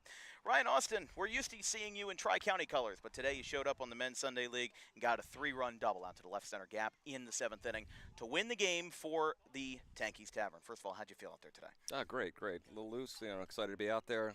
It's always a good day to win with the boys, so obviously it's a team game no matter what, so obviously 3-0, but couldn't have done it without my teammates supporting me. And of course, you know, this is kind of like a pitcher's duel for a men's league. I mean, how many times have I looked at Game Changer and seen a men's league game that's 11-6 or 16-10? You know, we see a lot of high-scoring games in men's leagues, but this one was pretty much a pitcher's duel. Sturdivant and Josh Wyden for Camden went all the way, so, or except for Shiming, who got the last out in the ninth. But for you, this was an interesting game because you had a single in the third, but or rather in the second, but with the short porch and right, only got a long single out of it. This time, the 3-run double in the seventh. How'd you feel getting off the bat? It looked like it was getting into the gap and getting into the deepest part of the park in left center. Honestly, he gave me a nice little fastball right down the middle. I was able to barrel it up. Obviously, the grass is a little thick out there, if you've noticed, you know, earlier in the game. But I know as soon as it got by him, I easily had to. So, you know. And it looked like they had some trouble as well because, I mean, obviously Marcaza and Nopka are the fast guys, and then Bryson came around and scored that third run.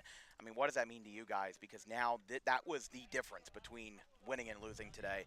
Obviously, with Camden scoring 2 runs in the ninth, if you don't have that, game's over 2-0. But Yep. You guys were able to do that.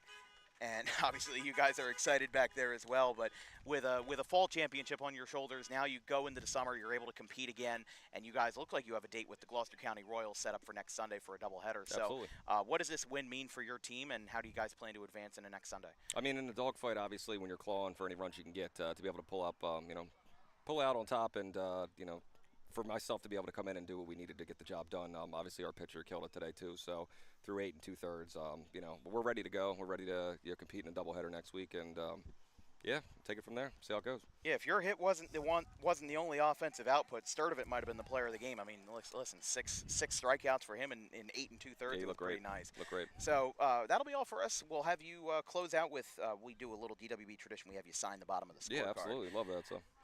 We have a whole collection of these building up on DWB, but the final score here tonight, again, 3-2. Tankies over the Camden Pirates. There you go, Ryan Austin, Let's go. player Got of the the game. dub, baby. Let's Thank go. you very much. Yeah, thanks a lot, my man. Appreciate we it. might see you guys next week, so we Absolutely. appreciate it. Thanks for having me. All right, of course. All right, that's your player of the game, Ryan Austin, as that will be all for us tonight on Dan Wilkins Broadcasting. I keep saying tonight, it's 11:20 in the morning. We still got a long ways to go on this Sunday, but that will be a wonderful game. That was the best men's league game I've seen so far. Like I said, I've seen 3. One ended 13-5 in a championship. The other one ended 11-6, and at one point it was 11-3. This was close. It was intense. There were emotions. There were frustrations. But overall, there was joy, and it was pretty peaceful at the end there. But again, your player of the game, Ryan Austin, had 2 base hits, but a 3-run double out to the left center field gap off of Josh Wyden in the bottom of the 7th inning was all that he needed. And that's all that the Tankies needed. And now they've got a date presumably set for the number 1 seed, the Gloucester County Royals, for a doubleheader next Sunday. Again, our next broadcast will be the Gardens of Vineland at the Washington Township Senators on Tri-County quarterfinal action on Monday, July 28th at 6 p.m. From our entire crew, our social media coordinator, Haley Mejia, our graphics crew, Gavin Van Rel, Caleb Lane, and Carson Rosso, I'm Dan Wilkins. We'll see you not same time, but later in the evening on Monday night in Washington Township for Tri-County Baseball League in the quarterfinals. Final score, Camden 2, Tankies 3. Have a good one, folks.